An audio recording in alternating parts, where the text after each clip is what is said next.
Morning Extra, only on Extra 106.3. Morning, y'all. Tug and Los here on your Tuesday morning. Glad you're up early with us on the Morning Extra. I don't know about you, but I feel like I got done with the show yesterday, went home, and I'm back this morning. Front office Los, on the other hand, feels like he was just here. I think I left the battery about 8 o'clock last night. It was big times, but y'all had fun. Yeah, it was a good time. Down the hall, over on our sister station. That's the only time we get to say it, isn't Exactly. it? Down the hall. That's always their saying when anything gets political on the sports end. They're like, go down the hall and talk about that. But yeah, Chug and Chernoff coming to an end after what amounts to about a 25-year run between two different radio stations. And we had a little get-together, did the whole show, which I didn't expect. I thought we were just going to do one segment. Well, that's what you told us yesterday. That was the plan. I'm doing a segment. I showed up, and they're like, get in there. All right. And it was 2 o'clock in the afternoon, and we went all the way until about 6 o'clock in the evening and just shared stories, and then went and grabbed dinner over at Walk-On. So thank you to Walk-Ons. Love it. Thank you to Savannah. She was awesome. Yeah. If any of y'all know her over there, shout out. There was like 10 of us. There you go. Country call out to Savannah and Walk-Ons. Thank you to Savannah and to Walk-Ons. And then made it on home and kind of was like, all right, the whirlwind's over, and I now get to settle back into my comfortable spot, which is next to Tug, across from Bryce, where I feel like I'm not quite as flustered. No, I don't know about that. I mean, we didn't know I didn't know what we were getting into yesterday. Right, but that's so natural for you. That show was like a glove with specifically the four, you and Chug and Chernoff, obviously, and then Brian Hoyt. Yeah, but I mean, got him to come out of his shell for a while. Oh, and was right back into Hoyt mode, true form. He never missed a beat. When asked about the most talented people he worked with, he said that, and then when asked about the least talented people, he said that too. Did y'all end up reading the email? Yeah, we did at 5 o'clock. So you actually read it, the whole thing? We read the whole thing. So there was an email that's been part of Chuck and Chernoff lore. I'd say Dickie Broadcasting lore. Yeah. Where after a segment, the person who wrote the email had basically sent us a threatening email about ending our careers and all sorts of other stuff. And we had 10 years ago, we talked about reading it on the air, and we basically decided not to. Like, we were like 2 minutes away from it. I was like, guys, I don't think we should do this. I was like, these are coworkers. I don't think it's going to work out for us. I think we're going to have a lot of problems. Let's not do it. Yeah, let's not step in it. And we held on to the email for 10, 11 years. Gosh. And then yesterday at 5 o'clock, we're like, why not? Yeah, right. We're going out in a blaze of glory. Let's read the email. I got a text message from a former coworker, a friend of mine in Houston, who was working out and only sending me clap emojis. He was like, yes, finally. Because he'd heard about it. He'd even worked on the show, and he'd heard about it, but never got a chance to read it. It was so good because Los and I were sitting here prior to the show just listening to some of the clips and some of the just the debauchery, chaos. The chaos that made that show great. If you were like me, I was working country radio, and I would get off the air at 10 because I was doing mornings with Cadillac Jack in Dallas. And we did that for 10 years, I guess. And by the way, this is always the time when I would see you. Yes, that's right. I'd be showing up. That's how I got I got to know Tug. I knew Tug for years before we ever worked together. That's right. And so I would get done with that, and then I would listen to Boards, who you'll hear later today, and listen to, obviously, Rush Limbaugh. And then immediately in the afternoon, I would be out taking my son to ball practice, going to pick him up at school, whatever it was, and I always listened to Chuck and Chernoff. It was just what we did. So my son, at 22, a senior in college now, started yesterday. His whole childhood was that show. And I think that was the fun part about yesterday. The amount of people that reached out and talked about, hey, I would listen to this with my daughter in the car. I would listen to this with my son. Similar, exactly your same story. Yeah. We would head to practice and we would listen to the show. Yeah. And it's not until you kind of take that step back. Like, I started working with them in 2006. Mm-hmm. And then we had a couple years where we were all moving around to different radio stations. We were back together in 2011 and basically went on essentially was about a 12-year run together, which is unheard of in any radio format. Yeah, it is. And so, but to know that Matt and Chuck, I can look at it and say, wow, that's like 20 years of working around those guys. Well, they had 5 years before then. So they went 25 years. Yeah. There was a lot to talk about. Yeah, there was a lot of stories yesterday. Were there any that you weren't a part of? Because in that 5 years that you learned something yesterday? It was, when we talked about it. So when the show started at 790, it was known as Southern Comfort. It was such a throwaway show from management standpoint because Chuck Oliver had gone to ESPN Zone back when they had that in Buckhead. He won a contest. And the contest was, okay, you win the contest, we're going to let you have like a spot on a weekend show. And it was a promotional deal. And then when it came to an end, they're like, well, he's kind of got some talent. Kind of like what he does. All right, well, here's another 25-year-old kid in Matt Chernoff. Well, let's just stick him with Matt, and we'll see what they do for a couple of hours. Yeah.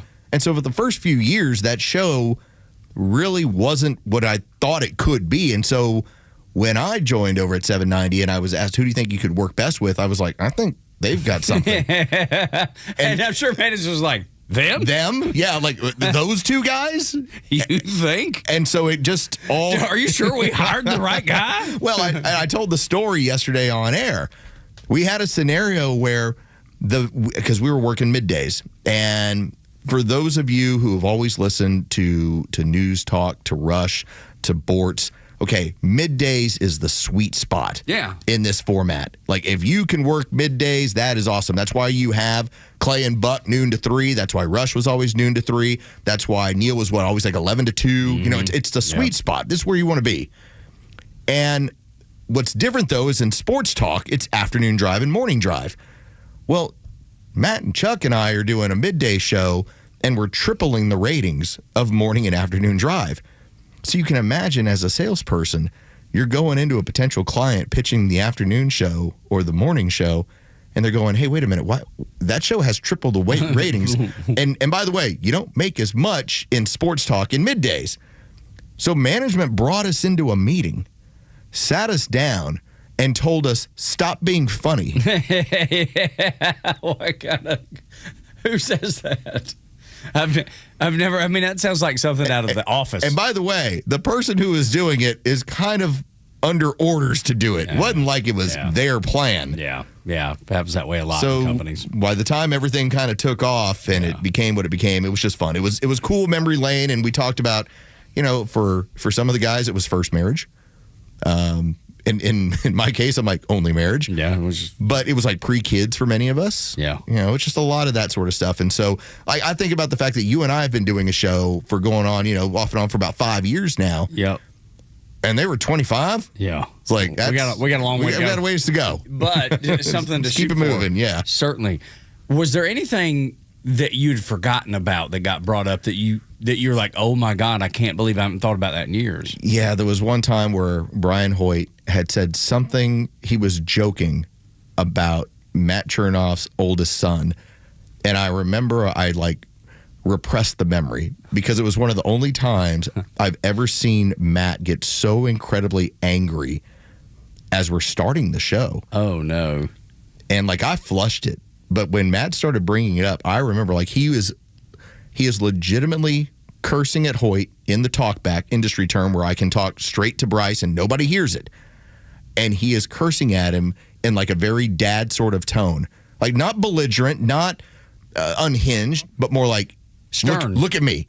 You will never effing bring up my family ever again like that. Yeah, wow. Do you effing understand me? Yeah, and that is completely not Matt's person. I know, right? I've heard him curse off the air 10 times in 20 years. Oh, yeah. So I was like, oh my God. I completely forgot about that. You've hit the button. I repressed that. I remember just staring like a hole in my desk. Yeah. I was like, I'm just not going to look at anybody. Not going to say a word. I think everybody's been at that place at some point in their adult life, adult career, where you're just like, you just put your hand. I don't want to be in this room. Yeah. I don't want to be here. Just going to stare here at this table and pretend everything around me is not falling apart as it falls apart. It was pretty wild. So you did board, right? No. So that was Hoyt. So yeah, Hoyt was running board. And when I rejoined the guys back in 2011, I was hired on to do all the afternoon updates and produce the show. And so that was the role going forward for a decade. So at the time, they had moved Hoyt over to the morning show. They had taken him off, Chuck and Chernoff, like, we're going to put you in the morning show. We think you can really jazz things up. And he spent the entire time trying to come back. It took us like a year. And we had very capable Jeff Arrington, who had worked with us, and now he worked over in Vegas, and he's industry professional. But Jeff was like, you guys just want Hoyt back. I'm like, well, we kind of just want Hoyt back. Yeah, we kind of do. And by the time it came together, as Matt was saying, he's like, I've got these two guys that do a really good job, and they're both kind of insane. And it was kind of true. In fact, the joke that he was getting into yesterday was they didn't care about saying anything they wanted to or who they offended. And I was like, and that's how I ended up down the hall. Down the hall. Down the hall. It's like, oh, he doesn't mind offending people. Send him over to the news talker. Right. Where this place is growing. God, love it. When we're in here, Bryce, were you familiar with that show? Not at all. Not at all. Okay. All right, so we moved back here in 2019, end of 2019. And whenever we moved away, I was way too young. I don't remember anything. So I didn't hear of Chuck and Chernoff until I started. What was your impression of them? Or what is your impression of them now? Oh, I love it. Okay. It's one of those shows. It's the perfect afternoon drive show. You missed, and we are honest about it. We talk about it. There was a peak of that show from like 2011, 2012 to about 2017, 2018. Yep. and the reason why, and this was part of the growth of Dickey Broadcasting, Chuck Oliver had started a regional sports talk station along with David Dickey and Dickey Broadcasting. And now, okay, that's in 71 markets. When it started, it was like 4. So Chuck is talking college football to like 4 markets, and most of them aren't taking it live. Like in Mobile, it was like 7 to 9. It was all pre-recorded. And so even when I joined and was working on that show while doing Chuck and Chernoff, we were like 29 markets, and we thought, oh, this is pretty big.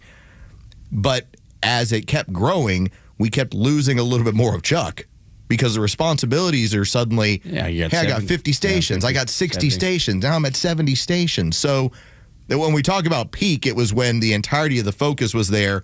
And as one thing was growing, the attention had to start being paid a little bit more over to that versus what we were doing here locally. Which is ultimately now what he will do and this full time. Well, this is the other part about it. We were joking earlier, I think it was on, Friday last week, and we were talking about how we're two of the only guys that are not 50 years old plus at the radio station. Chuck is getting, up there. And so asking him to do 6 hours every day while, 71 stations to start with, and then here, it's a lot. Yeah. And so he just decided, hey, I got to make a choice here, and he is the network. Yeah. There is no other show. It's the Chuck Oliver Show. Yeah, that's right. Was this before or after he was fired? Okay. The longest running thing going on for the last 2 weeks since the announcement was made. Man, Chuck, it's unfortunate that you were fired. Yeah. I'm like, no, Chuck chose this. Yeah, that's right. Absolutely right. But, and so, John Kincaid will come back and join Matt Chernoff over on afternoons on 680 The Fan. But, God, there are so many great memories, so much to laugh about. There's just, it was prime Atlanta radio. It was, but it was funny because we were really successful over the country station. We were a top 5 show, top 5 station in the market. And then when I was done, I was listening to the biggest show, with Bortz, and then the biggest show with Rush, and then I would flip in the afternoon, like I said, and I would listen to the biggest show in Atlanta in the afternoon. It was the best radio listening. It was prime radio listening for me. It was so I have so much joy. I remember being just I couldn't wait to listen to the Chuck and Chernoff song. Which, it's funny. My son Jacob. Last thing the he show said, would always open with the same song, theme song. It's Chuck and Chernoff with Chris Cawley. Chris Cawley that did. That was when my son found out. He was like, "No more song. There's gonna be another. You're not gonna hear the song anymore." He's been listening to that song his whole life. And here's the bittersweet moment for me. So much of how that show was built was stuff that I had done, the imaging and the production and a lot of things that even, Hoyt, we were joking around about.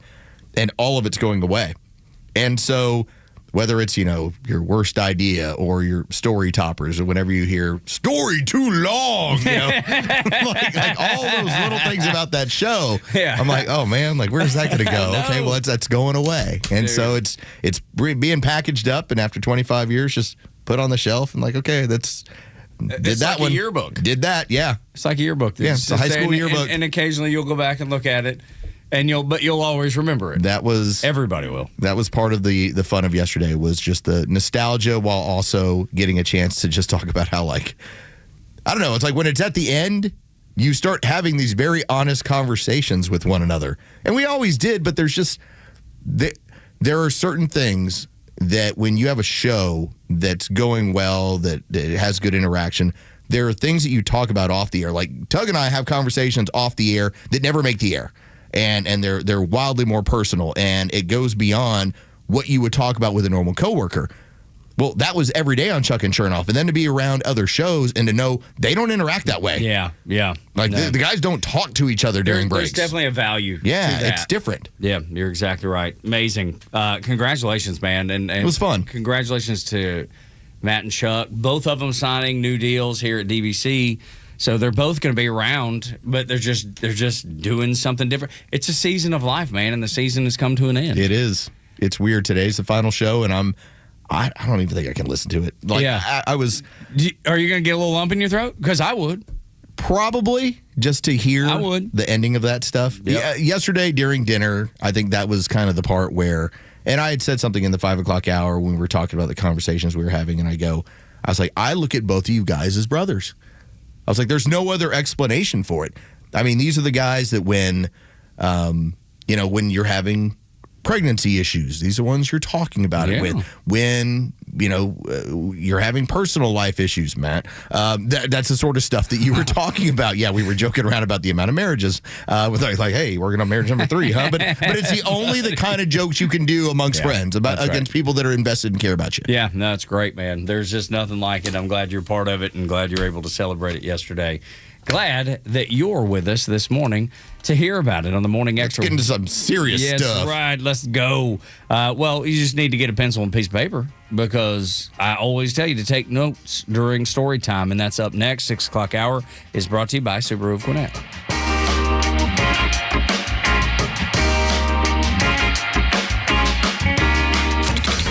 Safe streets in Atlanta shouldn't be a luxury, but it's your vote that will make the difference. Real talk about real neighborhoods without the excuses. Only on Atlanta's conservative voice. Xtra 106.3 FM and the Xtra 106.3 app. It was like we were in the tropics last night. I don't know about you, but I got awakened by thunder and rain. I don't remember there going to be thunder and rain. I didn't remember seeing that, and I looked at the weather app today. Didn't see any more, but we got some. Just for the heat and humidity, and sometimes that seeps into your home.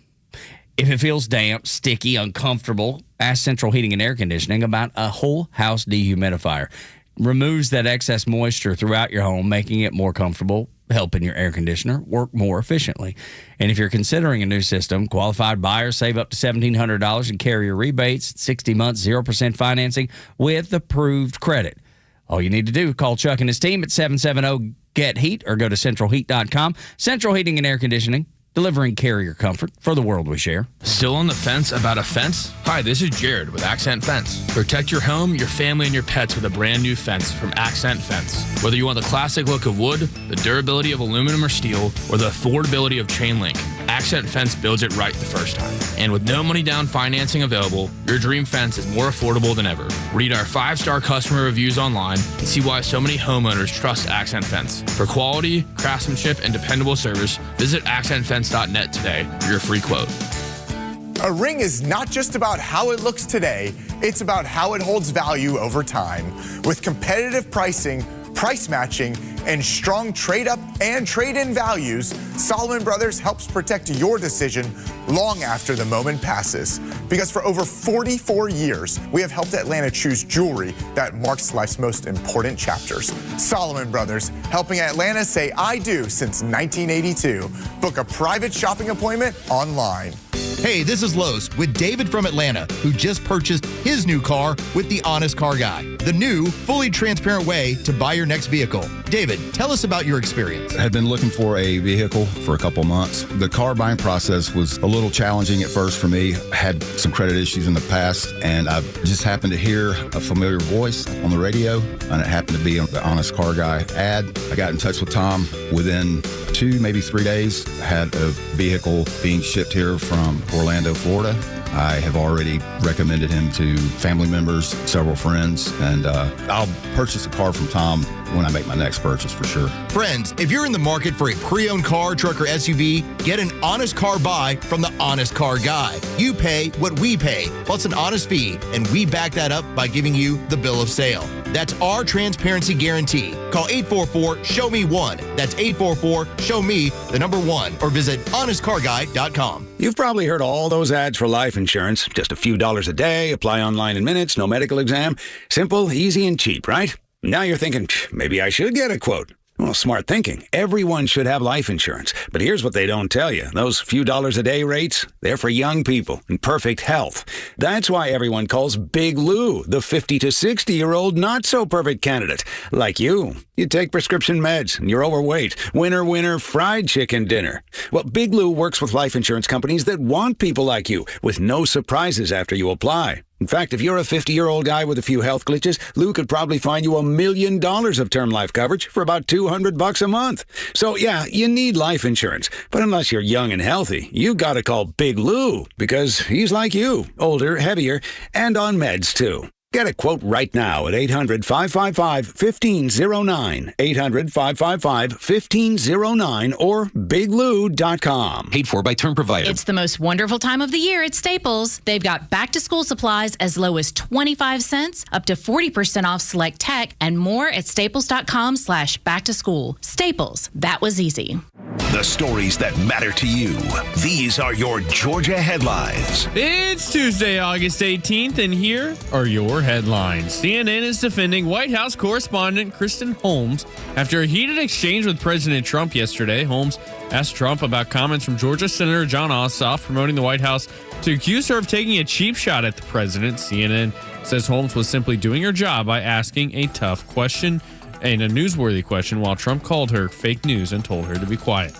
Metro Atlanta drivers have another major I-285 closure coming up as GDOT plans to shut down every lane between Cascade Road and Langford Parkway from August 28th through August 31st for road work. 2 more full weekend closures are tentatively planned for September, depending on the weather. And finally, Waffle House is putting a southern spin on tacos and testing them around Atlanta.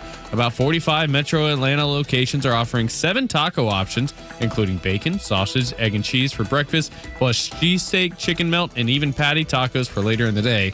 It's a limited time test, so if you want to try a Waffle House taco, don't wait for too long. It's another day of clear skies in Atlanta with a high of 94 and a low of 70. Direction 106.3 headlines. I'm Bryce Gobert. Tug and Los until 10. Download the app so you can listen live and on demand, or watch on the YouTube channel. What's up to the extras? Country call out to y'all. Y'all, we appreciate you being here. And and if you say y'all like I say y'all, then I like you even better. Me too. You're my good friend. If you throw it out there as comfortably as some people say, yeah. Or what is the one that the kids are always saying? Oh, I don't know. The kids are always using the word where it doesn't make it literally. There you go. Oh, literally. Yes, that's right. I literally, and then literally. Yeah, right. Over and over. Hey, y'all, I'm one of y'all. See? There we go. See, I prefer that one. Clean as a whistle. That's what that is.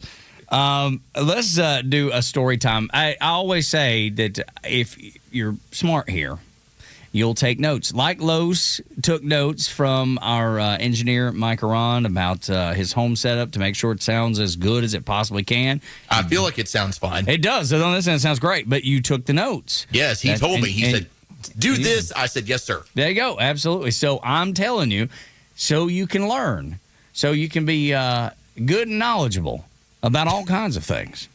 Take notes during story time. Settle in and get comfortable, folks. It's story time with Uncle Los. Oh, thank you to the fearsome Go Bear. And thank you to my sweet Tug, who doesn't make me cry. There he goes, leaving the harbor. He's off to see everybody. That's right. The El Commodore. Aboard USS Abraham Lincoln. That's right. Which is just fine, by the way. Anybody that's fallen into that bull crap. Are we going to, at some point, that's got to have to be a topic, because as a Navy man, it's so silly. You know what that life is. It's so silly. For those of you who don't know, them claiming that we don't have enough food. Yes, which is there a routing issue? Yes, the all the logistics were ran out of Bahrain, and obviously the Iranians hit that, so they're running it out of Diego Garcia, which is 2,200 miles away, I think is the number. So, yeah, does that make things more challenging? Yes. But is there plenty of food? Yes. Is there all of this stuff used to come up on every cruise that went, there were always news reports. Well, they've been out to sea too long. People are upset. It's just so silly. All of it is so silly. It's called a deployment. Yes. And guess what? They used to be longer than 6 months. They were, and sometimes they have to be longer than 6 months. This is nothing new to the United States Navy. This is nothing more than a media myth. Okay, package. Yeah. Sorry. I'm telling you. Sorry. This is an entire segment. You got to save this gold, brother. No, sorry. I can't help it. That up. It's good. Pissed me off. All right. I want to bring this up with you. And this was a post I saw, and it was from TJ Mo 28. And I get it. Like, there's a lot of social media that is meant as clickbait, rage bait. People post things just to see if they can get a reaction. There's a female Braves fan. I think she's gotten to where she's now doing it, and you just read it and you go, she just wants a reaction. That's it. She's got like 2,800 followers. She wants a reaction. Well, TJ Mo had posted this. Said, just a heads up, there was a study where they gave testosterone therapy to male Democrats, and the results, they shifted right. Oh. Google it. It's real. Okay. All right. Wow. It finishes, Democrats are the party of low T. Now, Tug, as a man who's really into conspiracy theories, you know that I would go, oh. Yeah. But I would also say, I'm not reposting that. Okay. Yeah, makes sense. Yeah. I've got to look into it. Yeah, let me see what this is all about before I start talking about it. Right, I'm going to dig in. I want to find out, did this really occur? And, of course, Grok, when asked, like, hey, Grok, is this true? Grok was like, yeah, no, it's true. So I went and started looking into this. Tug, I think you'll thoroughly enjoy this. So back in 2011, you had a study that was run for about a 6-month period. And it was done in conjunction with the presidential primary. 2011, we're leading up to 2012. We got another election going. The question mark was, is there a correlation, not a causation, maybe, but a correlation between how much testosterone you have and how you vote? Again, a hypothetical, right? That's how this works.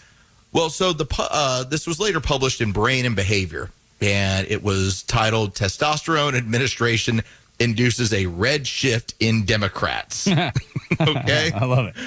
So this was done by Paul J. Zach from Claremont University and Raina Olongale, along with 136 healthy men. Average age, 22, ethnically diverse. It was not just one group, it was ethnically diverse. And the measure that they did, they took blood samples and also party affiliation. But here was the deal, Tug. If I was to say, Tug, based on your strength, would you say that you're a strong Democrat? Would you say that you're a medium Democrat or a light Democrat? And then would you say you're a strong Republican, independent, or none? Gosh, I hate the Republican Party. I'm a strong conservative, so I mean, I guess just for the thing, I would say Republican, strong Republican. Okay, so and again, it's party affiliate. It's not like, hey, I'm in the party. I'm just like, okay, where is my vote typically associated to? That's what it is. And then that's where I would agree with you as well, because I'm like, all right, that kind of fits. So they do and this is the important part, the randomized double-blind administered study. So the sort of thing that we don't do with childhood vaccines. They decided to do a high dose of synthetic testosterone gel. Okay. That sounds so weird. Here, rub this in. Just trust me, as I'm reading this and doing the research and trying to put it all together, I'm like, how do I make sure that I don't lose Tug and Bryce? Squirt this up and then rub it in good. There's your testosterone gel. As things get crazier and crazier. All right, so here's what the findings were as we get to the good crescendo of all of this. So, weakly affiliated Democrats, people that were wishy-washy, hey, I vote that way, but, it's not Aunt Peg, okay? Yeah, all right, yeah, I see what you mean. Weakly affiliated Democrats had about a 19% higher basal testosterone than strongly affiliated Democrats. So that's the first thing to know. Okay, all right. A weak Democrat is actually more of a man than a strong Democrat. Don't let the language confuse you. Yeah, don't let the weak Democrat. No, the weak Democrat has more testosterone. That's right. Actually, more manly than the I'm a hardcore Democrat, which doesn't surprise me one bit. Not at all. Okay, so here was the thing: there was not a discernible difference when it came to the Republicans at all. Weak Republican, strong Republican, still basal testosterone level was still about the same. So here's the deal: after the testosterone, only weakly affiliated Democrats showed significant shifts. Their strength of party affiliation fell by 12%. So they took the testosterone gel, rubbed it in, and they became less Democratic. Less Democrat. I love it, dude. This is great news. Let's find some of that gel and hand it out. The weak ones who were like, yeah, I'm loosely a Democrat. Yeah. Again, first off, their testosterone levels were higher than the hardcore Democrat. Sure, yeah. But the more testosterone they were given, the less they affiliated with the party. This is the greatest thing I've ever heard. I love it. And I'm not surprised, but I'm like you, dude. It doesn't surprise me at all. Now, here's the other part. There were no effects on strongly affiliated Democrats. Didn't matter how much testosterone you gave them, they were still ladies. They were still as soft as puppy poo. And when it comes to weak Republicans, people that or sort of Republicans, we'll get around. They didn't change one bit either. Yeah. Okay. I was like, so really the one group that altered significantly in terms of their overall percentage were testosterone heavy, though weak affiliated Democrat men that then decided, at least when it came to the percentages, I don't really agree with this stuff. Yeah. I wonder if we could can that up and you could sell it in a store and get a little more testosterone in some fellas. It seems like they put THC and whatever the what is it? They'll put it in tea and all sorts of crazy that's what I'm saying. So if we could just put it in a can maybe and give it a nice flavor, we could help people with their testosterone levels everywhere. It'd be wonderful. So when it came to those weak Democrats, again, strong testosterone, not really a big affiliation. And we talked about the affiliation falling by 12%. That group also reported 45% warmer feelings toward Republican candidates. Dude, it seems like something that's completely made up. I swear it does. I know. But I love it. I think it's great. Going through this, and again, this was done in 2011, leading up to a 2012 presidential race. And it was just the curiosity of, and again, this has been a fully peer-reviewed paper. You can even go back in the last peer review of it was 2025. So, looking at it, while the science sounds hypothetically nuts, hey, does testosterone and party affiliation, can it be altered by the use of more testosterone? Is there a number of what your testosterone level is that will maybe indicate how you view politics? The science is pretty quirky. But after the peer review, it's been looked at as, okay, the study was small, but it kind of made sense. Well, now let's expand it. Let's do a bigger study and see if it stays on track. And dude, it's not surprising, but it really isn't surprising at all. It just sounds like it couldn't be true because it's so obvious. And by the way, Tug, one of the things that the authors of the study came up with and pointed out, they were not going to advocate for, quote, drugging voters.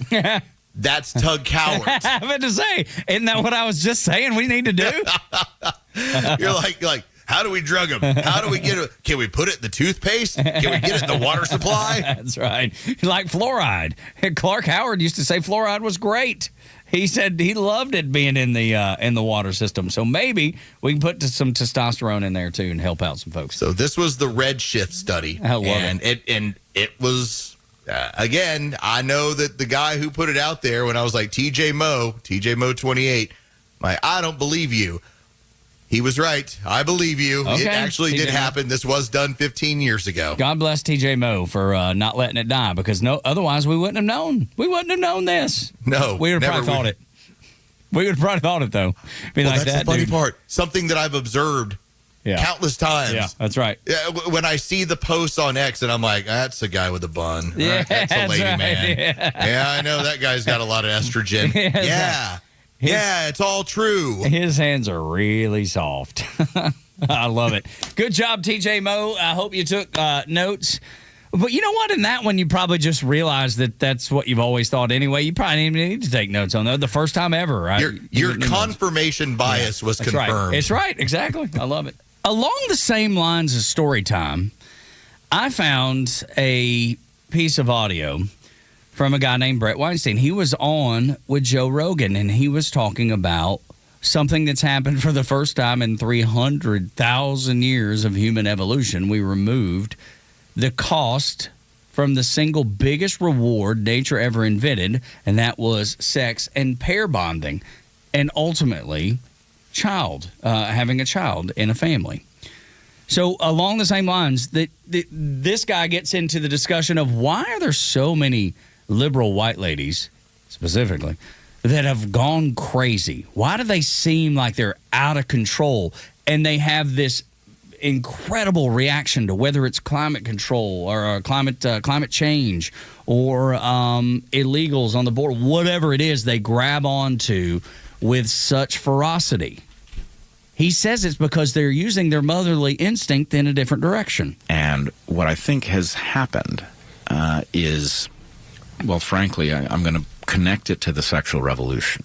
Right? The sexual revolution creates the opportunity to get one of the most profound rewards, in fact, the most profound reward that the universe has ever produced, as far as we know, without having to invest very much work at all. Right? So by making sex common, it totally altered the way people viewed the number of years they had to live. Right? They could afford to put off child rearing. Right? It could be distant in the future, which left all of these young people with all of this energy who might well not have been involved in movements if they were struggling to, raise a family. But because the family part has been put off so long, right, it is considered abnormal to marry early. It is considered normal not to.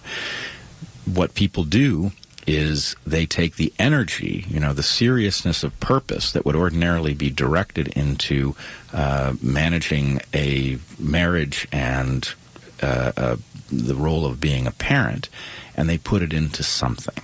And Heather has pointed out that this is especially powerful with young women. See, there you go. And that's what he's talking about. Those causes in the beginning. Because they don't have children to focus on anymore, families to focus on, they still have the instinct to be a mother bear, but they've got to find a cause to be a mother bear for. So when you see women on the street at a protest and they are just losing their mind over whatever the discussion is, and you can't have a normal conversation, and we've seen it in video, we've seen it on TV, we've seen it on social media a million times. That's because Weinstein says they're channeling that protection, that motherly instinct to something, since now they don't have kids as much. Dude, it made so much sense to me when he laid this out, Los. I was like, oh, of course that's what they're doing. It makes perfect sense. Here's the thing that kind of jumps out to me. So Weinstein made that comment a year ago on Rogan. Yeah, at the time, it did not hit in the same way, because I don't believe that we were sitting in some sort of crazy presidential year, or we were having like a couple of these no kings thing, but I think we were all kind of treating them as entirely foolish. Now that we've seen like a real threat kind of arise when it comes to socialism and communism, and you wonder, why are these people so passionate about it? Mm-hmm. That audio explains all of it. Dude, it makes so much sense, especially for 18 to 35-year-olds who have this, and he goes on to talk about this energy, these hormones, the protective instinct that evolution spent millions of years calibrating for child rearing, according to him. That's his feeling on it. 0 children, the energy doesn't disappear, it just gets redirected. So it's out there in a cause. It's out there in the picketing. It's out there, instead of holding a sign, they're actually attacking people like a mama bear would, like if you came after her kid. Yeah, like I'm going to show you the level of protection that I'm willing to display. That's right. And sometimes it's violence. We've seen this at least predominantly in the first couple of years of Trump with the illegal immigration and the use of ICE getting rid of people, where you have these women that they could be picking up a convicted rapist from another country. Doesn't matter. Didn't matter. And yet they're screaming like they're there to protect him. Like, lady, do you know he's being sought for child molestation, right? Doesn't matter. It didn't matter. It was the emotional output. It had to go somewhere, and this is what it went to. And some of those women, we did the stories on the lady that married an illegal. And there was that one. And then there was the other one, the lady that married a guy that was a Hamas fighter in Gaza. Yeah, he was a Palestinian and he killed her. Yeah, it's crazy. It's absolutely bonkers. And yet, it's not changing. The discussion's not changing. It's crazy that people are still pushing this and that women are still so relegated to feel this way. I feel terrible for them. Like, I already thought, wow, man, they got something going on. These ladies are nuts. They've got something going on else in their life that they haven't dealt with. At the time, I'll be honest, I thought it was like daddy issues. And maybe some of it is. But then you learn, it's got more to do with biology than it does anything. Yeah. Holy smokes, dude. And it was really eye-opening to me when I watched this. And let me point this out about Brett Weinstein. He's an evolutionary biologist. Mm-hmm. This is what he studies. Yeah. This is a part of what matters to him, what he notices in society, and then ends up building some ideas behind it, and then studying it. And so I think that when you have somebody who's already plugged in on that level, and he brings something like that up. And I'll tell you, I remember watching that episode. Yeah. I remember that standing out. Yeah. But at the time, I looked at it as, well, yeah, there's a couple of these yahoos with pink hair running around, and that's what they're doing. It's different a year later. Well, it's different a year and a half later. It just seemed like he was early on it. Yes, you know very what I mean? Much so. Totally agree. And it's like, I told the story about me and a friend of mine named Mac Powell. He's in the band Third Day. It's a contemporary Christian band. We started a podcast I think it's like 10 or 12 years ago now. And we did it for a couple years, and it just was way too early. Like, the discussions we were having were great. The guests we were having on were terrific. And yet, it just didn't go anywhere because we were too early on it. And now, if we did it now, and neither one of us have time, if we did it now, I think it would be a huge success. But we can't. Neither one of us are in a position to do it. We hit early, and unfortunately, that's what it is. Same way with this guy. There wasn't enough people. You paid attention. You saw it, but not everybody paid attention to it. Now, all of a sudden, it's so clear. It makes so much sense what he's saying and why he's laying it out. I just hope and pray that some of these people find, something that they're looking for other than activism. I despise the term activist. And anybody that claims to be an activist, even if they're activists in a cause that I agree with, I'm already like, I don't know that I want to spend any time with you. You know what I mean? I hope these people find something more important in life. Maybe, but who knows if they will. Tug and Los until 10 on Extra 106.3, 6 o'clock an hour is brought to you by Subaru of Gwinnett. When we come back, beware of AI. Not like Terminator coming to kill you, but just the information it'll share with you. Next on Extra.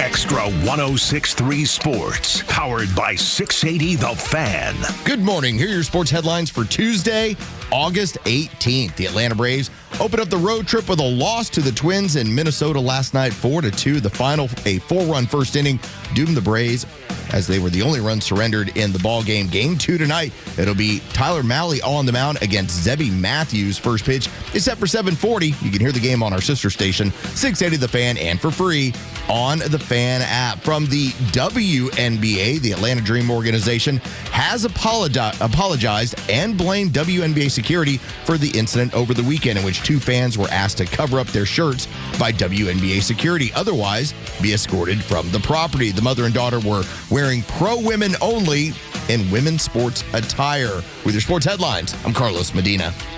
Hey, it's a Kibber. You know, if you've listened to me for any length of time, you've heard me talk about my friend Jeff Shea at Peach State Windows, and there's a reason for that, of course. I've known Jeff for years and years. I've seen how they run their business. I've seen the homes they've transformed, and after more than 50 years serving Georgia homeowners, Peach State has earned the trust that they have. Jeff understands something very important. Most homeowners don't want a different house. They want maybe a better version of the home they already have. Well, that's where Peach State shines. Better performance, better energy efficiency, better comfort. Right now, 8 premium double-hung vinyl replacement windows installed for just $3,995. That's 8 windows installed for under $4,000. Plus, you'll get a lifetime warranty and 0% financing for 12 months.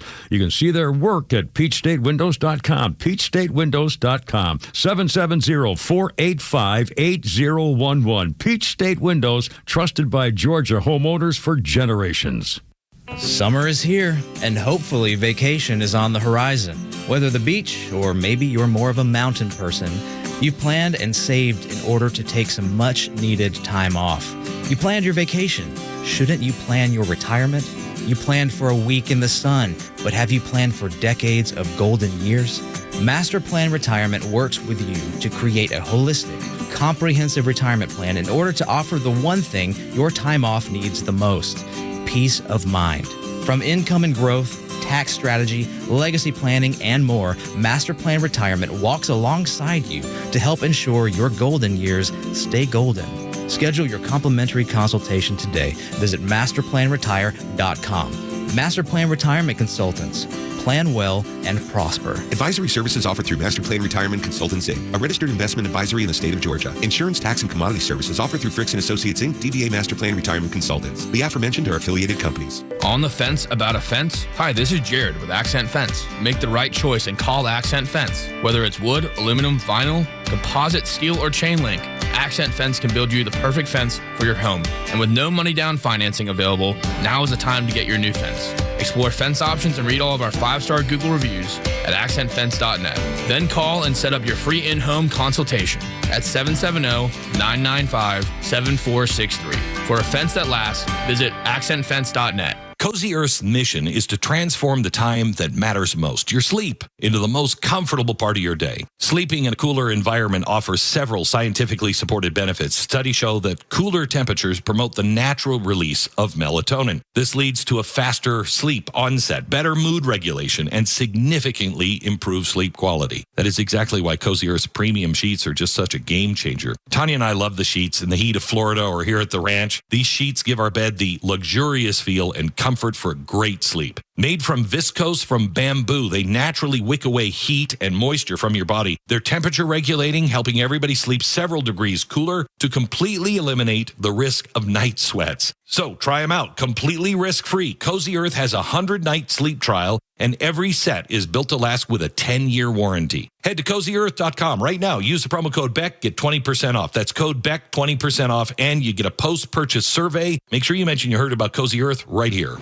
Stream Clay Travis and Buck Sexton, Glenn Beck, Fox News, and even NASCAR on Sundays. Anywhere on the Extra 106.3 app. Download the app now and get 24/7 access to the live stream, the latest news, and everything you need to know about Atlanta's only conservative talk station. Download the Extra 106.3 app for Apple or Android and check out even more great original content at thepodcastpark.com. Tug and Los on Extra 106.3. Los has come up with a plan. He's devised a plan because we still have this blue screen of death here in the studio. And he was like, why don't we just go steal Chuck's TV? His little box. That way we can have MS Now on. Dude, he just figured it out like lickety split. Y'all can just put it on the desk right in front of you. That's right. Well, Chuck doesn't like his TVs on. And it's the only studio that the TVs really don't get used at all. So there we go. I think we've got a Mission Impossible. You know, just run down there. We're going to need a ladder, though, Lo said, because like ours. I'll put you on my shoulders. Or that. Yes, let's go that way. Do it with Tug. That'd be hilarious. Sit on Bryce's shoulders. Quit moving. You're wobbling. I can't figure it out. I'm going to fall, damn it. That's right.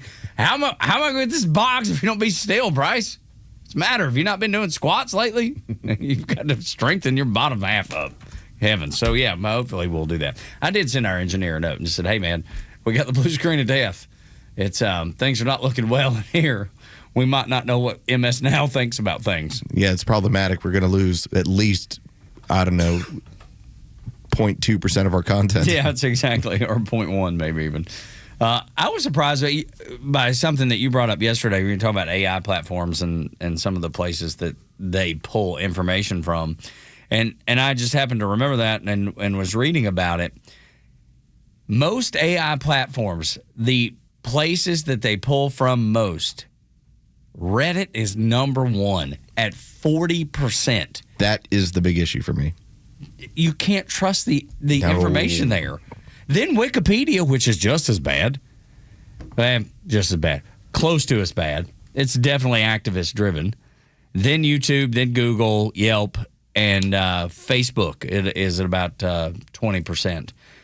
Facebook? Are you kidding me? That's where you put not Encyclopedia Britannica online, but Facebook. That's why I'm a advocate for Grok versus, let's say, ChatGPT. Mm-hmm. If you're trying to get into a sensitive issue where they're pulling from, you will get a far more political answer from ChatGPT. And apparently, it doesn't really like men that well. There's an article in the New Statesman that found that women under 30 are way more negative toward men than men toward women. When you pull information about men and women from AI, apparently there's a gender bias where the AI automatically, says, I don't like men all that well, at least in their responses, and then pulls. Well, at least it didn't say stuff. humans yet. Yeah, well, we're getting there. We're getting there a little bit. I don't like humans. Yeah, but it's for people that, are doing, let's say, research papers for college, or if you have kids that have just gotten started back to school the last couple of weeks, I bet they're using AI. I bet they're using that for their research and their studies. Bryce most recently been in school shaking his head yes.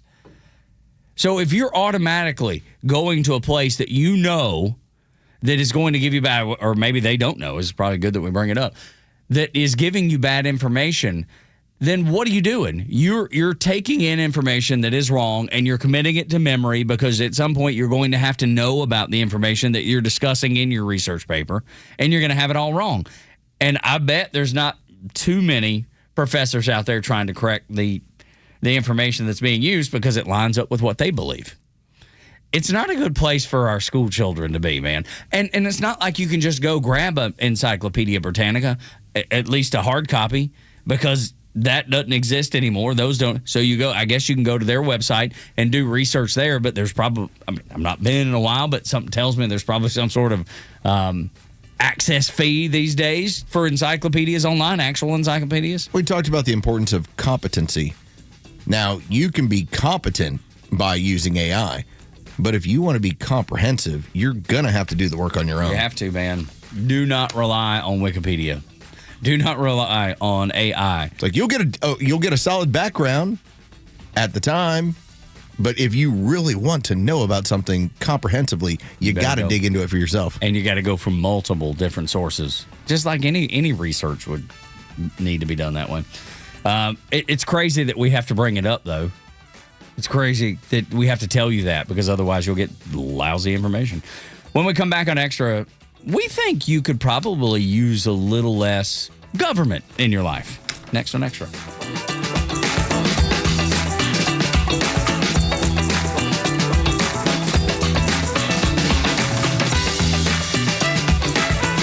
The Morning Extra has you covered until 10 a.m. Then it's Glenn Beck, Clay Travis, and Buck Sexton at noon, and the Kimmer Show taking over at 3, only on Extra 106.3. Calling all hunters, hikers, and anglers. Join the Braves for hunting and fishing night, Saturday, October 29th. Score a Chipper Jones Realtree APX Camo replica jersey giveaway. Plus, our partners at the Georgia Department of Natural Resources are bringing the outdoors to Truist Park with live reptiles, a massive aquarium display, inflatable archery, hunting license sales, and more fun for the whole family. Get your tickets now at braves.com/hunting and fishing. Atlanta Braves Baseball. We are Braves country. At Jim Ellis Buick GMC, buying your next vehicle can be as simple, convenient, and personal as you want it to be. With the Jim Ellis Expressway, start or complete your entire purchase online, right from home. Shop at your own pace, on your own time. You can handle things independently or work with a knowledgeable Jim Ellis Buick GMC sales professional who's ready to help when you need it. Value your trade, explore payment options, complete your purchase online, and even have your new vehicle delivered to your home. Jim Ellis Buick GMC is a local family-owned dealership built on trust, transparency, and long-term relationships. Unlike some national auto dealers, Jim Ellis Buick GMC takes care of you before the sale, during the purchase, and long after you drive home. Convenience makes buying easier. Trust makes owning easier. 2 convenient locations to serve you in Chamblee on Peachtree Boulevard inside the perimeter or off Highway 20 in Beaufort near the Mall of Georgia. Jim Ellis Buick GMC, we are professional grade.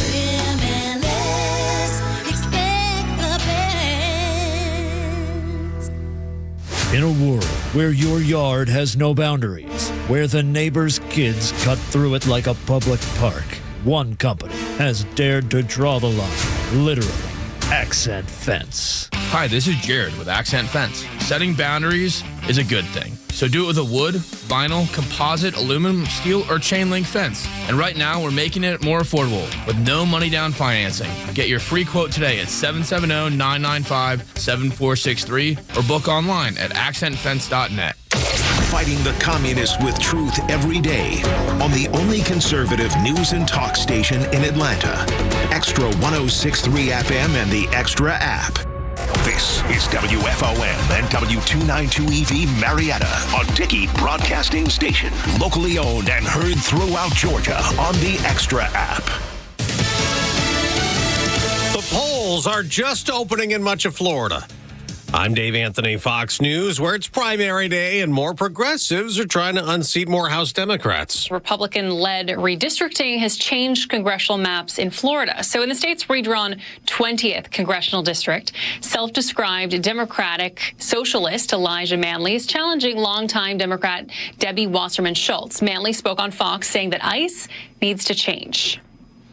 I'm not a supporter of open borders, but I'm also not a supporter of having an agency kidnapping Americans off the street like ICE has. In the 25th congressional district, DSA-backed candidate Oliver Larkin is challenging Democratic Representative Jared Moskowitz. That's Fox's Alex Hogan. It's also primary day in Wyoming and Alaska, where President Trump's urging voters to be careful, accusing Democrats of trying to trick people. Fox's Matt Finn explains. Dan J. Sullivan is a retired teacher who's challenging sitting Republican Senator Dan S. Sullivan. The Alaska Democratic Party and the Mary Patola campaign have denied any involvement in the alleged scheme. Dan J. Sullivan says he's a pragmatic Republican and denies his campaign is a sham. Peltola is a former Democratic congresswoman trying to unseat Senator Sullivan. The top 4 candidates in today's primary advanced to November when Alaska uses a ranked choice voting system. Another ship hit with a projectile in the Strait of Hormuz as Iran's top negotiator again insists the waterway will remain closed until the U.S. meets their conditions. President Trump insists that America controls the strait. But they're not going to make the kind of a deal that I feel is necessary. Look, we're in there for one reason. Iran cannot have a nuclear weapon. Opening statements are today in Oakland, California, under the social media trial. 29 states have sued Meta, accusing the company with Facebook and Instagram of making addictive platforms harming teenagers. Meta calls this allegation unsubstantiated. America's listening to Fox News. Born on America's darkest day, September 11th, 01, the Tunnel to Towers Foundation, they have helped American heroes ever since. Heroes like United States Navy Chief Shannon Kent. Kent was killed in a suicide bombing, leaving behind her husband, Joseph, their 2 kids. Tunnel to Towers honored her sacrifice and paid off the family mortgage, giving them security forever. Donate $11 a month. Maybe you have a car to donate, land to donate. Please go to their website, the letter T, the number 2, the letter T.org. Here she comes. Surprise! They sent a duplicate shipment to your flower shop. Now you have to pay for 1,000 extra carnations. Also, there's a beehive outside your store, and they're super aggressive. There's thousands of them. Progressive knows small business owners usually don't like surprises because they cost you money. But a good surprise, saving 10% or more on commercial auto insurance when you pay in full. Also, the egg salad you just ate was expired. Gross. Surprise yourself. See if you can save in as little as 8 minutes at progressivecommercial.com. Progressive Casualty Insurance Company and affiliates. Discounts not available in all states or situations. If the left made any sense, they would be right. Listen to Extra 106.3. Tug and Los until 10 on Extra 106.3. So glad that you're here. Thank you for being here. Thank you for supporting the show and the station and continuing to help it grow. We appreciate it. And Bryce, nice work. I love some Kenny Chesney. So much fun to see in concert. I love the fact that recently he was asked, why don't you bring up politics? It was like, why would I? It was like, I want people to come to my concert and get away from life for a while. I want them to forget about whatever's happening in their life and have 2 minutes to drink and sing along and to songs like this one. He wrote at Sammy Hagar's house called Beer Mexico.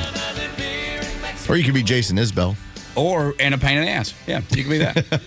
Either way, it's up to you. However you You know, there's a significant difference. I thought about this. I was reading a couple of posts from some guys I've worked in sports talk radio before with, and they've since turned very political. And I thought to myself, you know, I know that you want to go down this road because you see other people going down this road, but I believe that there has to be a forum for it. If you're here with this radio station, first off, love you, thank you. But you're here for political talk. If you go elsewhere and you're listening to an oldie station and they start going full TDS, you're like, I'm not here for that. Man, I want to hear Louie. Right.